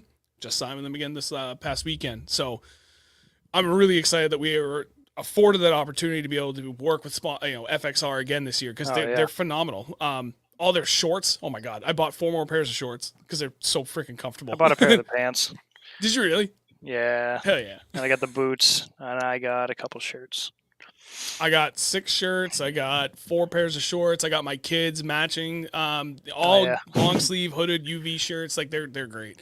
I'm really hoping I can work with them and maybe we can get them to do some Real Northern Bass collab shirts here. I think that'd be awesome. That'd be sick. Oh, they're so good. All right, hold on the questions for 1 second. Let's do the waffle. I've got everybody in, so let me share the screen. Share screen. I keep forgetting to turn that off. Chrome tab. Wheel of names. Click. Okay, everybody see? Yes, you see. Okay, there's everybody's names. They're in there. Oliver, I hope you're still here. I want to say thank you to an anonymous donor who paid for a raffle entry for you, buddy. So thank you very much to the person. You know who you are. That was a very, very generous move on you, buddy. We appreciate it. So let's go ahead and shuffle and spin. That's a lot. It's a very lot. There was 35 total entries. Who's going to be it? Oh, it's Lisa. It's going to stop. Lisa, you win. Send me a message, email. She wins a lot. Yeah, she won a rod. She won a hat another time, I think. She's won decals. She won the jerkbait last week. Was that last week? Yeah, I think it was last week. Yeah, it was last week. Yeah. Congrats, Lisa. Go ahead and stop sharing that. Yeah, message me. Whatever is easier for you, Lisa, and I'll make sure I get that in the mail tomorrow. Again, whichever color combo of shirt you want and what size too, please. Ferris, rigged. Joe, we'll check them out. My rain gear is ancient. Please let us know if you do. Okay, so this is another thing. For anybody that's interested in buying anything from FXR, reach out to Andrew or myself. Don't care where you reach out to. I mean, if it's anything social media-wise, I'll get it. If you're friends with them on Facebook, hit them up on there. Or if you know them personally, just shoot them a text. Or if you follow me on Instagram. Let us know. We have a discount code to share with you guys. We can't publicize it, but we have our own unique code to share with you guys. I'll be very clear. We get 0 kickback from it. All it does is it just helps us in our good standing with our sponsors that are absolutely kick-ass and they continue to support us. So if you are interested and you want to get something, please hit us up. We have a discount code to share with you, and it's like really, really good too. So one more time, hit us up if you want anything from FXR. We have a code for you guys. Oh, here we go. Ben. Anyone ever see a bluegill swimming at a 90-degree angle at the surface? Stupid things. uh, yeah, only when it's like dying. I've seen that happen a couple times. Yeah, they get really messed up. You know When what? they're One of the just weirdest. about to breach. I've seen some really weird things from fish swimming. What the hell were they? Not burbot. Looks like a burbot up there in Champlain. Bowfin? Thank you. Remember we were seeing those when we were punching mats last year? All of a sudden we'd see them up and take like a little breath of air and they go back down. Yeah, I was standing at the back of the boat. I looked down. I'm like, what the fuck is that They're big too, dude. They get huge. Yeah. And there's another time I was solo up in another spot in Vermont last year, and I just saw something in my peripheral, look over, and it was not a huge pike, but a good size, respectable size. And it swam for I'm kid you not, a good 30 plus feet with its face like if this is the water, this was his face, like above gill plate, and just swimming with his face out of the water. I'm just watching. I'm like, what in the hell is wrong with you? It was really weird. But was it really hot out? It was very hot. It's probably low oxygen in the water. Oh, good call. Whoops. Easy. Tyler Hayes, what's your favorite bait to throw for bass staking bluegill beds? Swim bait on a swim jig. Burn it through. Yep. Love it. One of my favorite things to do. Ooh, Ron. Buka swim bait, bluegill color. That's good. I don't know. What else do you like to throw, Andrew, in that instance? Square bill. Ooh, yeah. That's Square good. bill just bulldozing that sand. Yep. If it's a little bit windy or two, absolutely rip a spinnerbait right through there. I mean, burn it through. Mm-hmm. Chatterbait will work too. Yep. If the spinnerbait isn't. Yeah. But one of my favorite go-tos is like a 4 to 5 inch just paddle tail swim bait, like Kitech or any of the knockoffs of it, on the back of like a 1/4 ounce or 3/8 ounce swim jig, skirted swim jig, and just like burn it right through. It's amazing, especially when you're, a lot of the bluegill beds we find are like up super shallow and there's a lot of good vegetation. So bomb it up past them and just freaking rip it out. 'Cause sometimes the bass will be roaming the pads in behind them. Mm-hmm. Ron, sorry, I'll pin it so everybody see. What's the code? We can't publicize it, but we can share it with literally anybody, but it has to be done privately. Yeah, unfortunately. Oh. Here, let me grab another thing, and then I can... Bob, Lisa played the lottery. There you go, South Jersey. I'd say go with the bluegill style crankdown or Wake a Beeb swim bait. It's pretty good. And G-Crack bluegill crankdown multi-joint. There you go. All right. Tyler, sorry. My wallet doesn't even allow me to even think about buying swim baits at the moment. It's not a cheap game to play, man. It's not. Yeah, keep hitting us with questions, guys. I'm trying to think. Did we miss anything else? Lisa, I got your message. Do you want me to say something about it now or just keep that on the side? What's going on here? I can't tell you. Secrets. Connecticut River Fishing. I've been invited to join a private group by Mr. Gary. Okay, Gary, I'll join. Why not? I do like that river. It's fun. Connecticut River? Yes, sir. That's fun. I like it. Like that whole stretch is awesome. Like literally the entirety of it. Instagram? Try to think. Oh, hang on. There's another thing coming. So it's kind of funny because like I can see the chat because I've got both chats up right now. I've got StreamYard and then I've got YouTube, and like the delay from YouTube's instantaneous, but then everything being picked up by StreamYard, there's quite a delay. Have you oh ever yeah, caught Dan. There you go. Oh, there you go. All right, you take that, and then I'll answer this. Have you ever caught a bowfin? I got one that was 7.8 in Taunton River on a spinnerbait. Absolute blast reeling that in. Well, I have caught one little one. It was probably maybe 3 pounds. We were fishing for smallies on the St. Lawrence River, and then Well, I don't remember what happened. It started raining or like the wind picked up really bad, so we kind of just got out of it, or the bite was just off, and we said let's just go for something different since we're up in pretty much Canada and there's big pike here and a bunch of weird stuff. So we ended up going up into this marina, and I tossed a white chatterbait up underneath this dock. I was ripping it out, and it absolutely hammered it, and it was the coolest thing ever. Had no idea what it was at first until I got it, and then I was actually looking at it. I was like, oh, Jesus, dude, that's a freaking bowfin. What the fuck? Where the hell did that come from? And I proceeded to knock it on his head. It was pretty cool. It was sick. But yeah, 7-8, that's a good one. I'm trying to think. I caught that one up on Champlain last year, which I guarantee you we're going to catch another one this year. With the way everything is looking like it's going to line up. And it was like, I had never even seen one before. And all of a sudden I just see this giant thing swimming through freaking all this weeds. I had been hammering largemouth on a jig, and all of a sudden I was like, what the fuck is that? And this thing just like slithered out of the grass. I'm like, I don't know what that is, but I'm going to pitch a jig at it. And dude, that thing nosed right down, and I watched my whole rod just go thump. I was like, oh, set the hook. Dude, that thing put up a hell of a fight. Yeah. I was stoked to catch that thing. I know most people think of them as like they're trash, but I'd happily catch that again. That's way more fun than a pickerel. Dude, they're all tail. Yeah. It's really cool. I thought I had a 10-pound bass. Yeah, I would too. South Jersey. I caught my PB largemouth though I was fishing for smallmouth. Wait, when?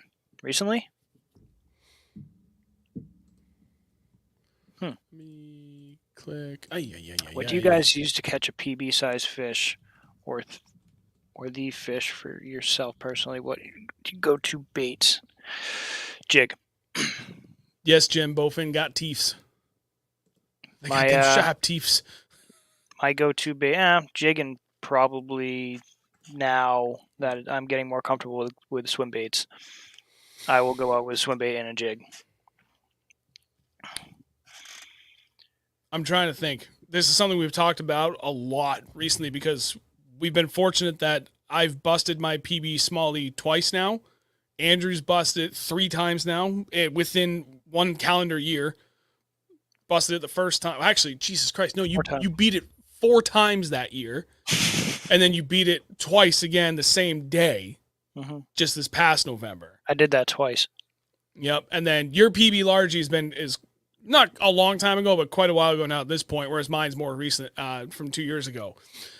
And it's kind of all over the place, but my best big bass producing bait is a spinnerbait, which is kind of weird because I always talk about the jig, right? And it's a phenomenal bait. Don't get me wrong. There's a reason why I fish it all the time because it catches a lot of big fish. But for like 5.5 pounds and bigger, spinnerbait, and it's not even close. The only thing that would come as close to that for big fish produced is a swim jig and a swim bait combo. Again, like 4 to 5 inch paddle tail, like Kitech on the back of just a 1/4 ounce swim jig. That has been my second best big fish producing bait. I've lost count of the number of 5 3/4 to just under 6 pound largemouth I've caught on those two, spinnerbait and the swim jig swim bait combo. Right behind it, almost toe to toe now, is jig and chatterbait.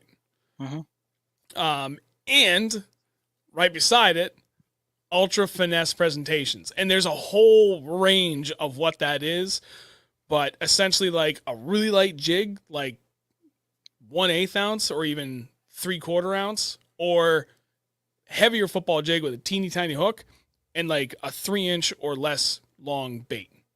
Super teeny tiny finesse, super slow. 2 very wide ends of the spectrum, but those have been all my big bass producing baits. You're very welcome, Ron. And thank you, Lisa, more than anything. Lisa was gracious enough to, because she already has like pretty much everything we have. So she was like, you know what? Hook him up. So we did. There was that. Back it up. Bowfin got teeths. I already said that.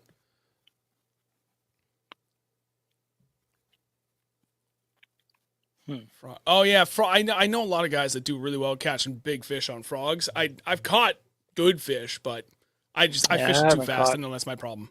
I haven't caught a big fish on a frog yet, like a Which real is big fish. surprising because that's like right up your alley. I know it is. This year will be different. It's a floating jig. Pretty much. Ron, my PB largemouth is 6 pounds, 13 ounces on a drop shot. And Ron, that's big. Dude, buddy, that's big anywhere in the country. I don't care what anybody says. What is it? 6 pounds, 13 ounces. Yeah, that's a good fish. Kidding Doesn't me? matter where It's you a are. really good fish. Oh, yeah. Especially when you talk about it from like a tournament perspective. Again, I don't care what part of the country you're in. Anybody, anywhere would be happy to have that big of a fish in their bag. That's a big fish. Right? Magdraft holds my PB. Yeah. Oh, there we go. Tyler. Okay. So you can only bring one type of bait. Soft plastic or hard baits. Which one are you choosing? You first. Jig. What would that constitute? Is that soft plastic or hard bait? It's both. It kind of is. I would say that would constitute a soft plastic. Okay. So what will my hard bait be? Is that what we're doing?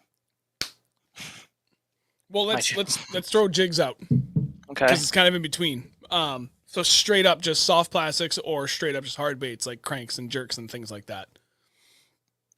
Soft plastics. 10 out of 10 every time. I'm gonna go soft plastics because I can fish them 1,000 different ways. Mm-hmm. And it doesn't matter what the conditions are, what the structures we're fishing. Like, I just have all the confidence in the world that I can find the right size, cadence, and color selection out of soft plastic that I can get that bit year-round, ice out to ice in. Mm-hmm. You want to throw a jerk bait and you only have soft plastic? Throw a freaking fluke. Damn right. God, it's one of my favorite things to do. Biggest snapping turtle you've seen. You want to tell the story? Should I? Yeah. Okay. So I was fishing. God honest truth. Stone sober. I was fishing at the small place up in just not far from here. And I came across this spot and I saw this big rock and I was like, okay, I'm going to toss this jig next to that rock because there's grass all around it. And I toss and toss and toss at it, and for some reason I thought I saw something move, but I wasn't 100% sure because I was kind of looking the other way, and I corner my eye, I thought I saw something move, and I looked back down and I'll be right back. Didn't think of anything, and I was like, that looks like kind of like a big ass snapping turtle, but I can't tell. It's way too big to be a snapping turtle. I mean, the head was bigger than a basketball. The head was freaking this big, and I go work down the shoreline, and I work my way back. And when I get down there, I'm like, I'll take a look, see if that thing's still there. It was gone. That freaking that shell on that thing had to have been, I don't know, 4 feet across. The thing was absolutely a dinosaur. It was huge. Craziest thing I've ever seen.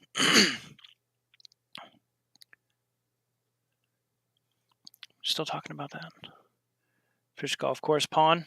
Have you ever fished a golf course pond? I got a 6'4", then the next day a 6'13", back-to-back days in Mass.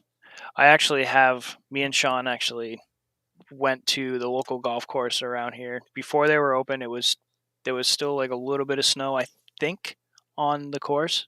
Or maybe it was just raining, I don't remember. But it was before the course had even opened for the year. So we went out there, we were throwing jigs, he was throwing chatterbait. And we lit them up on the teeniest, tiniest little pond. We absolutely lit them up. Remember that? Fishing the golf course? Yeah, we did it one time. And it was during the peak of COVID in like early summer, like late spring, early summer 2020. Oh, so it was late spring. Okay. I thought there was still snow on the ground for some reason. No, it was like right about the same time right now where everything was like past budding, but like not everything, like not all the leaves were like fully out, you know what I mean? And everything was starting to get like that very first like deep emerald green color to the grass. And our buddy Travis went out and did it, and we were talking about it, and like the next day he sends us a picture from the golf course. We're like, oh shit, you did it. He was like, hell yeah, man. We're like, okay, we got to do it. And we probably could have walked on and nobody would have cared, but we were like, it's that phrase. Sometimes it's easier to ask for forgiveness than it is permission. So we parked, like there's like a hiking trail near the river, so we went and parked down there, and we were like down the trail, and then we snuck through the woods. So we're like trying to like find a lane to walk through, where like, you know, the different elevation changes in the course. We could like break line of sight to the road. But then where we were standing fishing the pond, we're like clearly visible from the road anyway. Yeah, like anybody could have seen us. We're just like hunkered down, like, oh shh. That was fun though. There was a bunch of fish in there. Yeah, and it was funny because I didn't bring a jig, and I remember you saying that to me, like, you of all people who came here, you didn't bring a jig, because I just assumed it was gonna be full of like a bunch of shit, and I didn't want to break my jig off because I didn't bring any extra. It was like whatever I had tied on, that's all we had. And you started smacking around on the jig. We come to find out they're clean. They're really, really clean ponds. There's like nothing for debris down there. So I started fishing my chatterbait like a jig, and that was how I started catching fish. I just kind of pop it along a little bit, swim it a little bit, like kind of stroke it, and then all of a sudden like they'd truck it. Or I'd do that and then just slow roll out of one of those snaps and they'd truck it from there. Actually, I dropped a good one too, like a 3-ish pounder was my guess. Oh yeah, right at the pipe there. Yeah, that was bastard. Pretty sure I left a jig behind there too. Now I think about it, probably. Trying to think. Oh, Ron, sorry. I'll hang on. I'll get to you 1 second. What was? Oh, Christopher. The biggest fish of all, come on, big swim baits this year. Gancraft 230 jointed claw. It is a 9-inch, pain to throw, but catches New England pigs. We've been throwing a ton of big baits, and I haven't even gotten bit on them yet. And we've been fishing them pretty hard. I think I have 4 fish on my 250 now.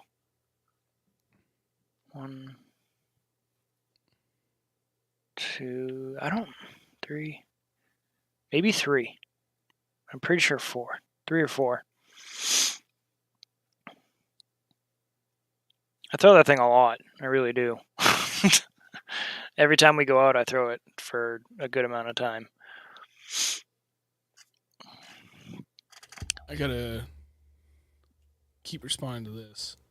I'm trying to think. Yeah, guys, keep it going. I mean, it's 9:40. We'll keep it up for a little bit. If you got any more questions that you want us to answer, hit us up. I'm just trying to think. My PB. Oh, here you go. Go ahead, take that so I can respond to this.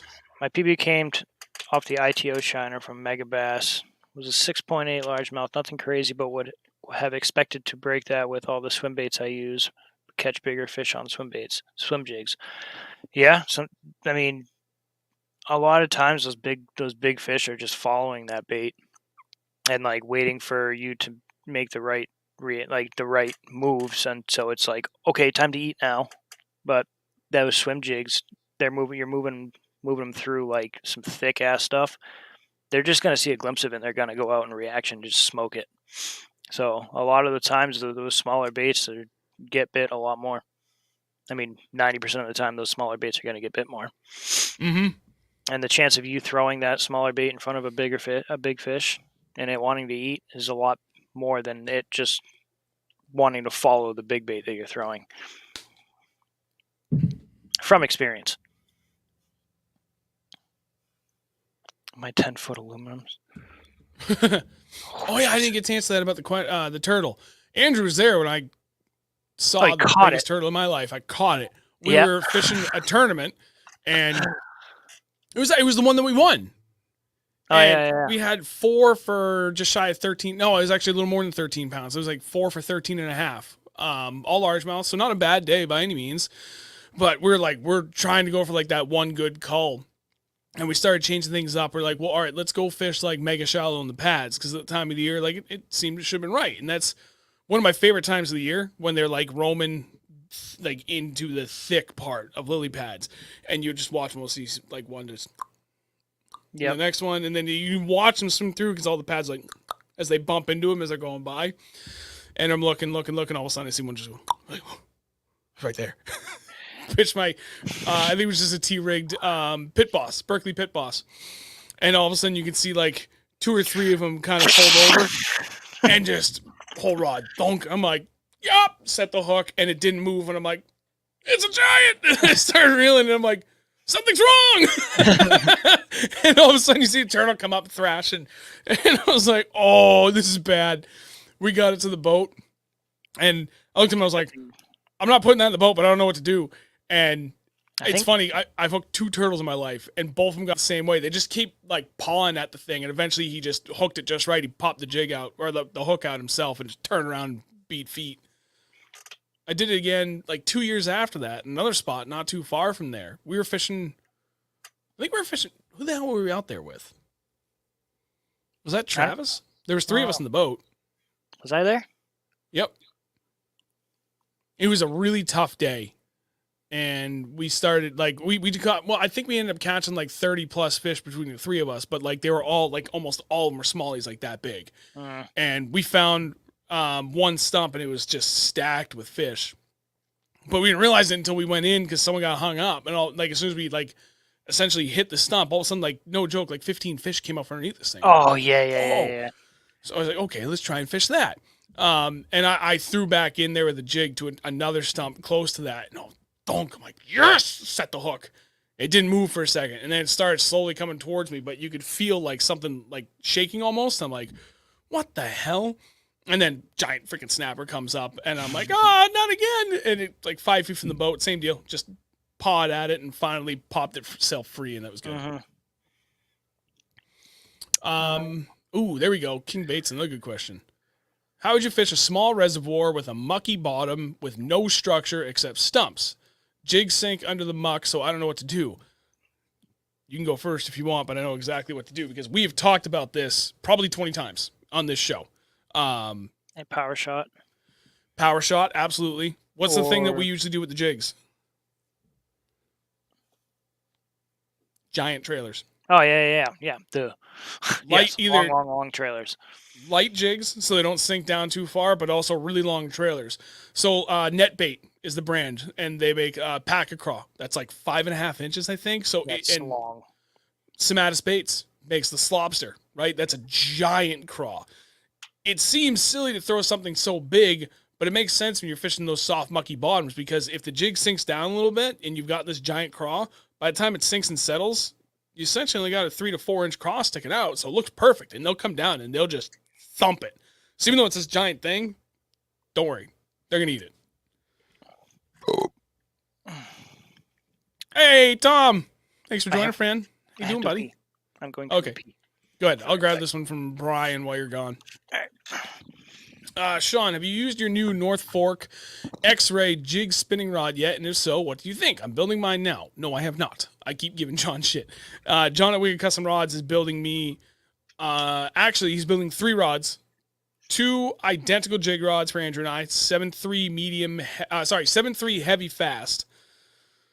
I think it's rated 3/8 to 1 ounce, if memory serves correct. And it's going to have carbon fiber reel seats, and I forget what we were doing for the guides. These rods are ridiculous. He already built another one for another guy, another friend of ours, and he had it at the expo, the New Hampshire Outdoor Expo. The thing was literally everything I've been looking for in a jig rod. So we've got that coming, but I already have an X-Ray rod that's my current jig rod in a casting setup. It's a 7.2 medium heavy fast. Love this rod. It can do everything, even like I can throw a 3/4 ounce football jig with a 5-inch craw trailer and also a 1/4 ounce hustler with like a 2.5 inch jig trailer on it. And I can cast either one. Obviously can't quite cast the hustler quite as far, but I can still bomb that thing. That rod is like the ultimate do-all blank. I love it so much. John is building me one on a spinning rod setup. I just don't have it yet. I got to get actually in touch with them tomorrow to see if there's any chance I can get those for Champlain, because that would be an ultimate like spider jig rod or open water sniper rod, which that's a jig I would really like to prefer to throw on braid to a fluorocarbon leader, just because of the way I typically like to fish them. So I really want those rods. I can't wait, man. Jim, next week is supposed to have a couple of 70-degree days, 50-degree water in shallow water or secondary points still on rocky banks. Shallow water. At that point, if the water's already 50 and we're going to have a few of those really rapidly warming days, they're going to either be like right on the breaking edge of that bank or they're going to be hella shallow. So I would look literally from the bank out to the nearest breaking points, and especially around spawning flats. Like right now at this time of the year where the spawn is just right around the corner, those are the areas I'm going to key in on first. If it's an area you know that they've bedded in the past, you better be fishing on top of or just adjacent to those areas, especially when we have these crazy warming trends right now. We're only like 2 weeks away from spawning starting to happen, so they're going to be very, very close to that. Some of the bigger females may be pulled back a little bit, but they're going to be pretty much right next to those spawn flats. So key in on those areas, and you're going to be successful. Here you go. Andrew, you can start with this one. If you had to pick one jig brand that is all styles, what would that be? That's easy. One jig brand that has all styles? Beast Coast. Absolutely. They have literally everything. There's everything you want. Literally everything. Footballs, arky heads, swim jigs, multiple swim jig styles, mind you. I think 3 now. Well, they got Gorilla Swim Jig, the Working Man's, and then I forget the other one. There's another one. I don't remember. But then they've got 2 different football jigs. They're essentially the same, but they're not quite the same. Like, he's got his heavy ones. He's got 3/8, half ounce, and 3/4. He's got the open water snipers. That's like more of a finesse jig. He's got the hustlers, which are a hybrid finesse. Like, he literally has everything you could possibly imagine. He's got the new little Magnum. So I say new. That was new last year. Which is kind of like a slightly finesse punching jig. Like, dude, he's literally got the whole spectrum covered. Everything I could possibly need, Beast Coast has. And that's all I buy. I do not need to buy anything else because he's got me covered. Tyler. Best jig combo under $200 for rod and reel? Best jig combo for... Honestly... Oh, shit. Sorry, Ben. Have a good night, buddy. The Lose... what is it, the Crush? I think it is. I think it's called the Crush, I believe. They're not that bad. They're actually pretty good. I'll be flooding the beds tomorrow. Friday, Massachusetts. What the hell is the name of that? I think it's the Crush. What is Uno Momento. Lose.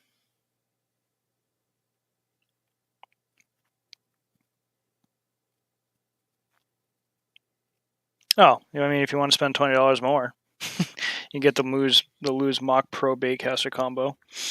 Oh, there you go. Which is actually pretty sick. That's $220. But yeah, the Mock. Oh yeah, Mock Smash. That's the one. Mm-hmm. That's only $140, and those are actually pretty damn good.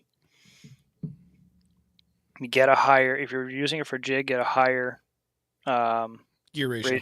Gear ratio. For anywhere above 7, 7.3, 7.5, 8 is even better. Yeah, because go ahead. If you're used to using baitcasters, an 8 would be where I'm at. Is I'm above 8. I think we're at what, 8.5, 8.3. This is an 8.3 to 1. What's this one? Oh, this is 7.5 to 1. The custom light. Yep. SLB my SLB Pro or whatever that one is. Yeah. That one I have is an 8.5. God, this is such a nice reel. I forget what the hell I'm putting this on, by the way. I had money to spend. I was like, I want a nice reel. Another one. Oh, wait. Well, no, because I got to send in that Hyper Mag. I just want to get it tuned and get like new bearings on and everything. I've had it for 3 years now, and it still works good. But I love it so much. I really want to get it like hyper tuned. I got to send it into the real deal. Have them go through it, clean it up. Oh, here you go. Here's actually a really sweet setup. The Lose Custom XP Baitcaster combo. There you go. That thing's actually pretty sweet. $189. Oh, he's bouncing out. Tyler, thank you very much for hanging out, buddy. Greatly appreciate it, dude. Later, hopefully dude. One of those rod combos worked for you.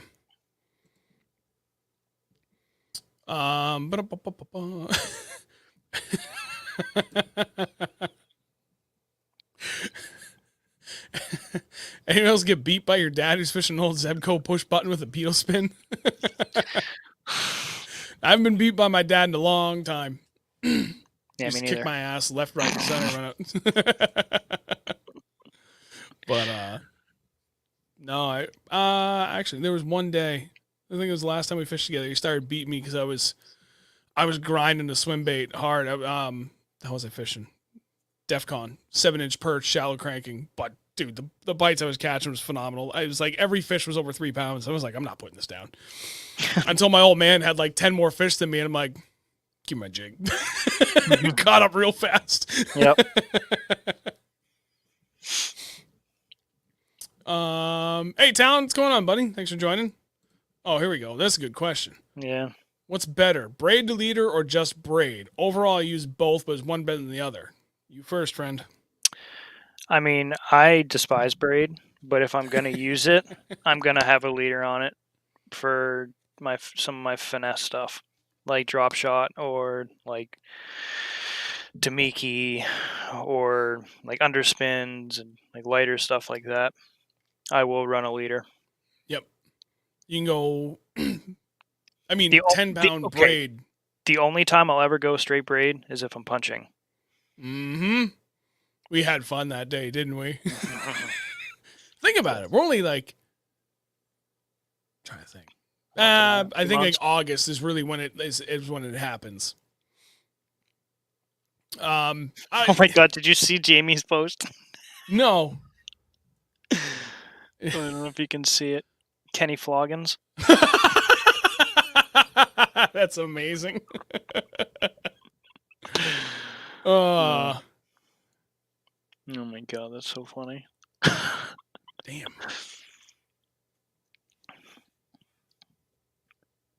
Oh, Jesus Christ.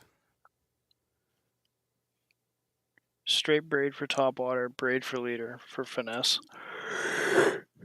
Yeah, I just can't stand braid. I don't. Especially on a baitcaster, I'm just not in love with it.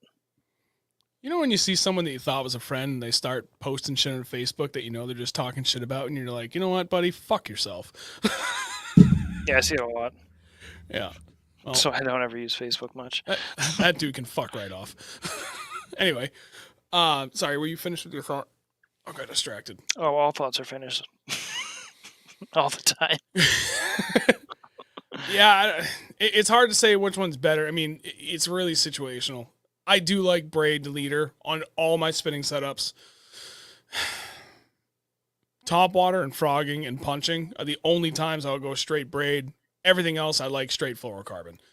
Especially like, you know, we live in New Hampshire, which is the granite state. There's sharp rocks everywhere. Mm-hmm. And fluorocarbon is the best abrasion resistance property out of all 3 line types. So I prefer to go with that because we're constantly and almost always fishing around rocks or some other structure, timber and stuff. I like having that added bit of security, even though I know I'm probably losing out on some bites here and there. It's just, for me, I like it better because of that added sense of security, knowing that. I mean, I've caught plenty of fish where they have completely, like, I missed the bite initially, and I go to lift up probably a second or two after they've gotten it, and I've casted to the right side of a giant boulder, and they've already completely wrapped themselves around to the far left side of the boulder, and I still pull them in. I got to cut back like 10 feet of line, but I still got them in, and I've done that with big fish too. Like, no joke, I've caught literally dozens and pond dozens of 4+ pound largemouth that have wrapped themselves around rocks with straight 15-pound fluoro, and I've got them all in. I still broke a few off, but if you try and do that with braid, it's very likely you're going to break every single one of them off. Braid has horrific abrasion-resistant properties. So it's a piece of thread. Yeah, it doesn't do well for it. But the added benefit of it having zero stretch, or essentially near zero stretch, gives you that instant feedback. And that's why I like it from when I'm fishing really deep water with a relatively short fluorocarbon leader. You're still getting that like almost like 100% feedback on a bite, even a really subtle bite in 55 feet of water. Mm-hmm. Totally situational. If I had to pick one over everything else, I'd go straight fluoro on everything and be done with it. But there's still plenty of applications where I'm going to throw a braid. Oh, there you go. I use braid to leader with a chatterbait. Another one from King. I don't. I go either straight braid or straight fluoro. And I'm one of the few people I feel like that uses straight braid on my chatterbait, specifically really early in the spring. But I know because of that feedback that when I'm slow rolling it, first off, just a little quick pop of the wrist, and I can set a jackhammer vibrating immediately. And I can slow roll the hell out of it, and I get that vibrating feedback to know that even though it looks like I'm not really moving it, I can feel it. And that has really legitimately been extremely critical for a lot of the success I've had on a chatterbait now this is my third straight season with it. And I've had quite a few people like vehemently disagree with me on it. And like, I get it. That's fine. It all comes down to like what you're most comfortable with. For me, I would prefer to throw it on fluoro, but I know I'm better off throwing it on straight braid in cold water because of what I can do with it. And it gives me that confidence to know that I am doing it right because of that feedback, and it absolutely pays off. Mm-hmm. I thought there was one more question I missed. Nope. All right, we got all those. John Mango, I hate flipping braid. I feel like fluoro pegs them so much better. Yeah, there's just something so much more satisfying. I mean, because there's forgiveness in fluoro. You can absolutely just hammer the hook set, right? What do you mean? You can hammer the hooks out with braid too, with a rod that's braided up to 12 ounces, and rip them out of 3 feet of muck. No, true. But with braid, I've ripped the hooks out of fish's mouth from trying to set the hook the same way I would with fluoro. So when I'm fishing pure braid, I have to think about what I'm doing when I'm setting the hook. Like I had to constantly remind myself, braid. That's a bite, and I'm just like. It's not even like a rapid hook set all the time. If it's rapid, it's real short. Like I'm only swinging my arm basically from like 12 to 2. Or I just kind of lean into it. If it's jig, I don't got to think about it. I just got to swing for the fences. I'm going home run every time. Mm-hmm. Always. Every time. So much fun. I don't know, man. Last chance for questions, I guess, at this point. It's about 10 o'clock, so we've been at this for almost 2 hours. It's kind of our happy zone here for being able to just get everything talked about. We love doing these community nights. Whenever we have guests on or we have really specific topics, we'll get rolling with a point or, someone's bringing something up. And I see it every single week. And we'll miss like 20 really good questions. I'm like, damn, like it'd be nice to be able to slow down and take those, but it would completely break the flow of whatever information's being passed on. So it's nice if we can work these in like every 4 or 5 weeks where we kind of get like that whole backlog of like good questions, but maybe not specifically on topic or don't really have an appropriate time to address them in other streams where we can do that here. So I'm grateful that we can do this and you guys seem to really enjoy it. We had a ton of people show up again tonight and, for those that did, got a hat and a t-shirt out of it. Actually, there's a couple of companies I got to reach out to that. Well, I know Beast Coast said they want to do something. Crazy Kickbait said they want to do something. I haven't talked to Jason yet, but we'll make that happen. We're going to try and make these giveaways and free stuff. So it's not always just a raffle, but actually have like free stuff giveaway too. We'll make some stuff happen. So with that, let's see if there's any last minute questions. Well, we got Oliver. Thank you, gentlemen, for a wonderful Wednesday night. This was the first full episode I could watch live, and it was awesome. Thank you, buddy. Appreciate it. Cool, man. Thanks, dude. All right, man. Have a good night. Hit the hay. King, just wanted to say thank you for answering my questions. You guys have helped me, and I caught a 5.6 large. You doing what you guys told me. Awesome, man. That's what we're here for. Hell we yeah, had dude. help. I'd like to help. Mm-hmm. Bob, always looking forward to Wednesday night. Thanks, guys. No, thank you, Bob. Thank you. Sir, this is for you. Bud Light presents. This Bud's for you. No, Real I'm mixing up 2 man. entirely different campaigns from Budweiser there. Whatever. It was good. Horses. Thank you, South Jersey, buddy. Always appreciate you showing up. You're here almost every freaking week. I see you in Big Bass streams, too. I'm going to try and get there. I missed last week because I got wrapped up trying to get a video done. I'm going to end this and go continue to edit the next video that'll be up this Friday. That was not from this past weekend, the weekend before.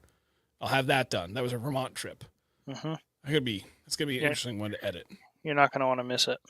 No. Giants. So, I don't know. All right. So, guys, thank you all very much. Again, if you're here and you haven't done it yet, I forgot to ask like several times throughout the stream, but before you leave, drop a like on the stream if you haven't yet. Greatly appreciate it. Helps us immensely. If you're subscribed and you haven't done it yet, turn post notifications on. That also goes for like our Instagram and everything else. You guys can reach out to us anywhere at any time. I answer questions from everybody from every friggin' avenue of what we do this on, and I love it. I can't always get to it right on time, but I do get to absolutely everybody. So, other than that, we'll see you next week. I don't know what we're doing yet. It's right before we go to Lake Champlain. Maybe I think we're just kind of like, I don't know. We'll talk about it. Yeah, I was thinking maybe we should have Dennis on because he's the one we're fishing with, and he's been fishing up there forever. We've had him on twice now, and I was thinking about doing like a Champlain specific like video because it's nationally known. It is a nationally renowned lake for how freaking good it is. Mm-hmm. And like that could be its own episode. We'd probably even get Tom from Smallmouth Freaks on. TJ. His real name's TJ. Tom. Tom. Tommy! I don't know. Yeah, we got other things, and I still got to reach out to Smallmouth Crush because he said he was willing to jump on with us at some point. I just keep forgetting to reach out. So, all right, I'm done rambling. Andrew, all you, buddy. Just like every week. See ya.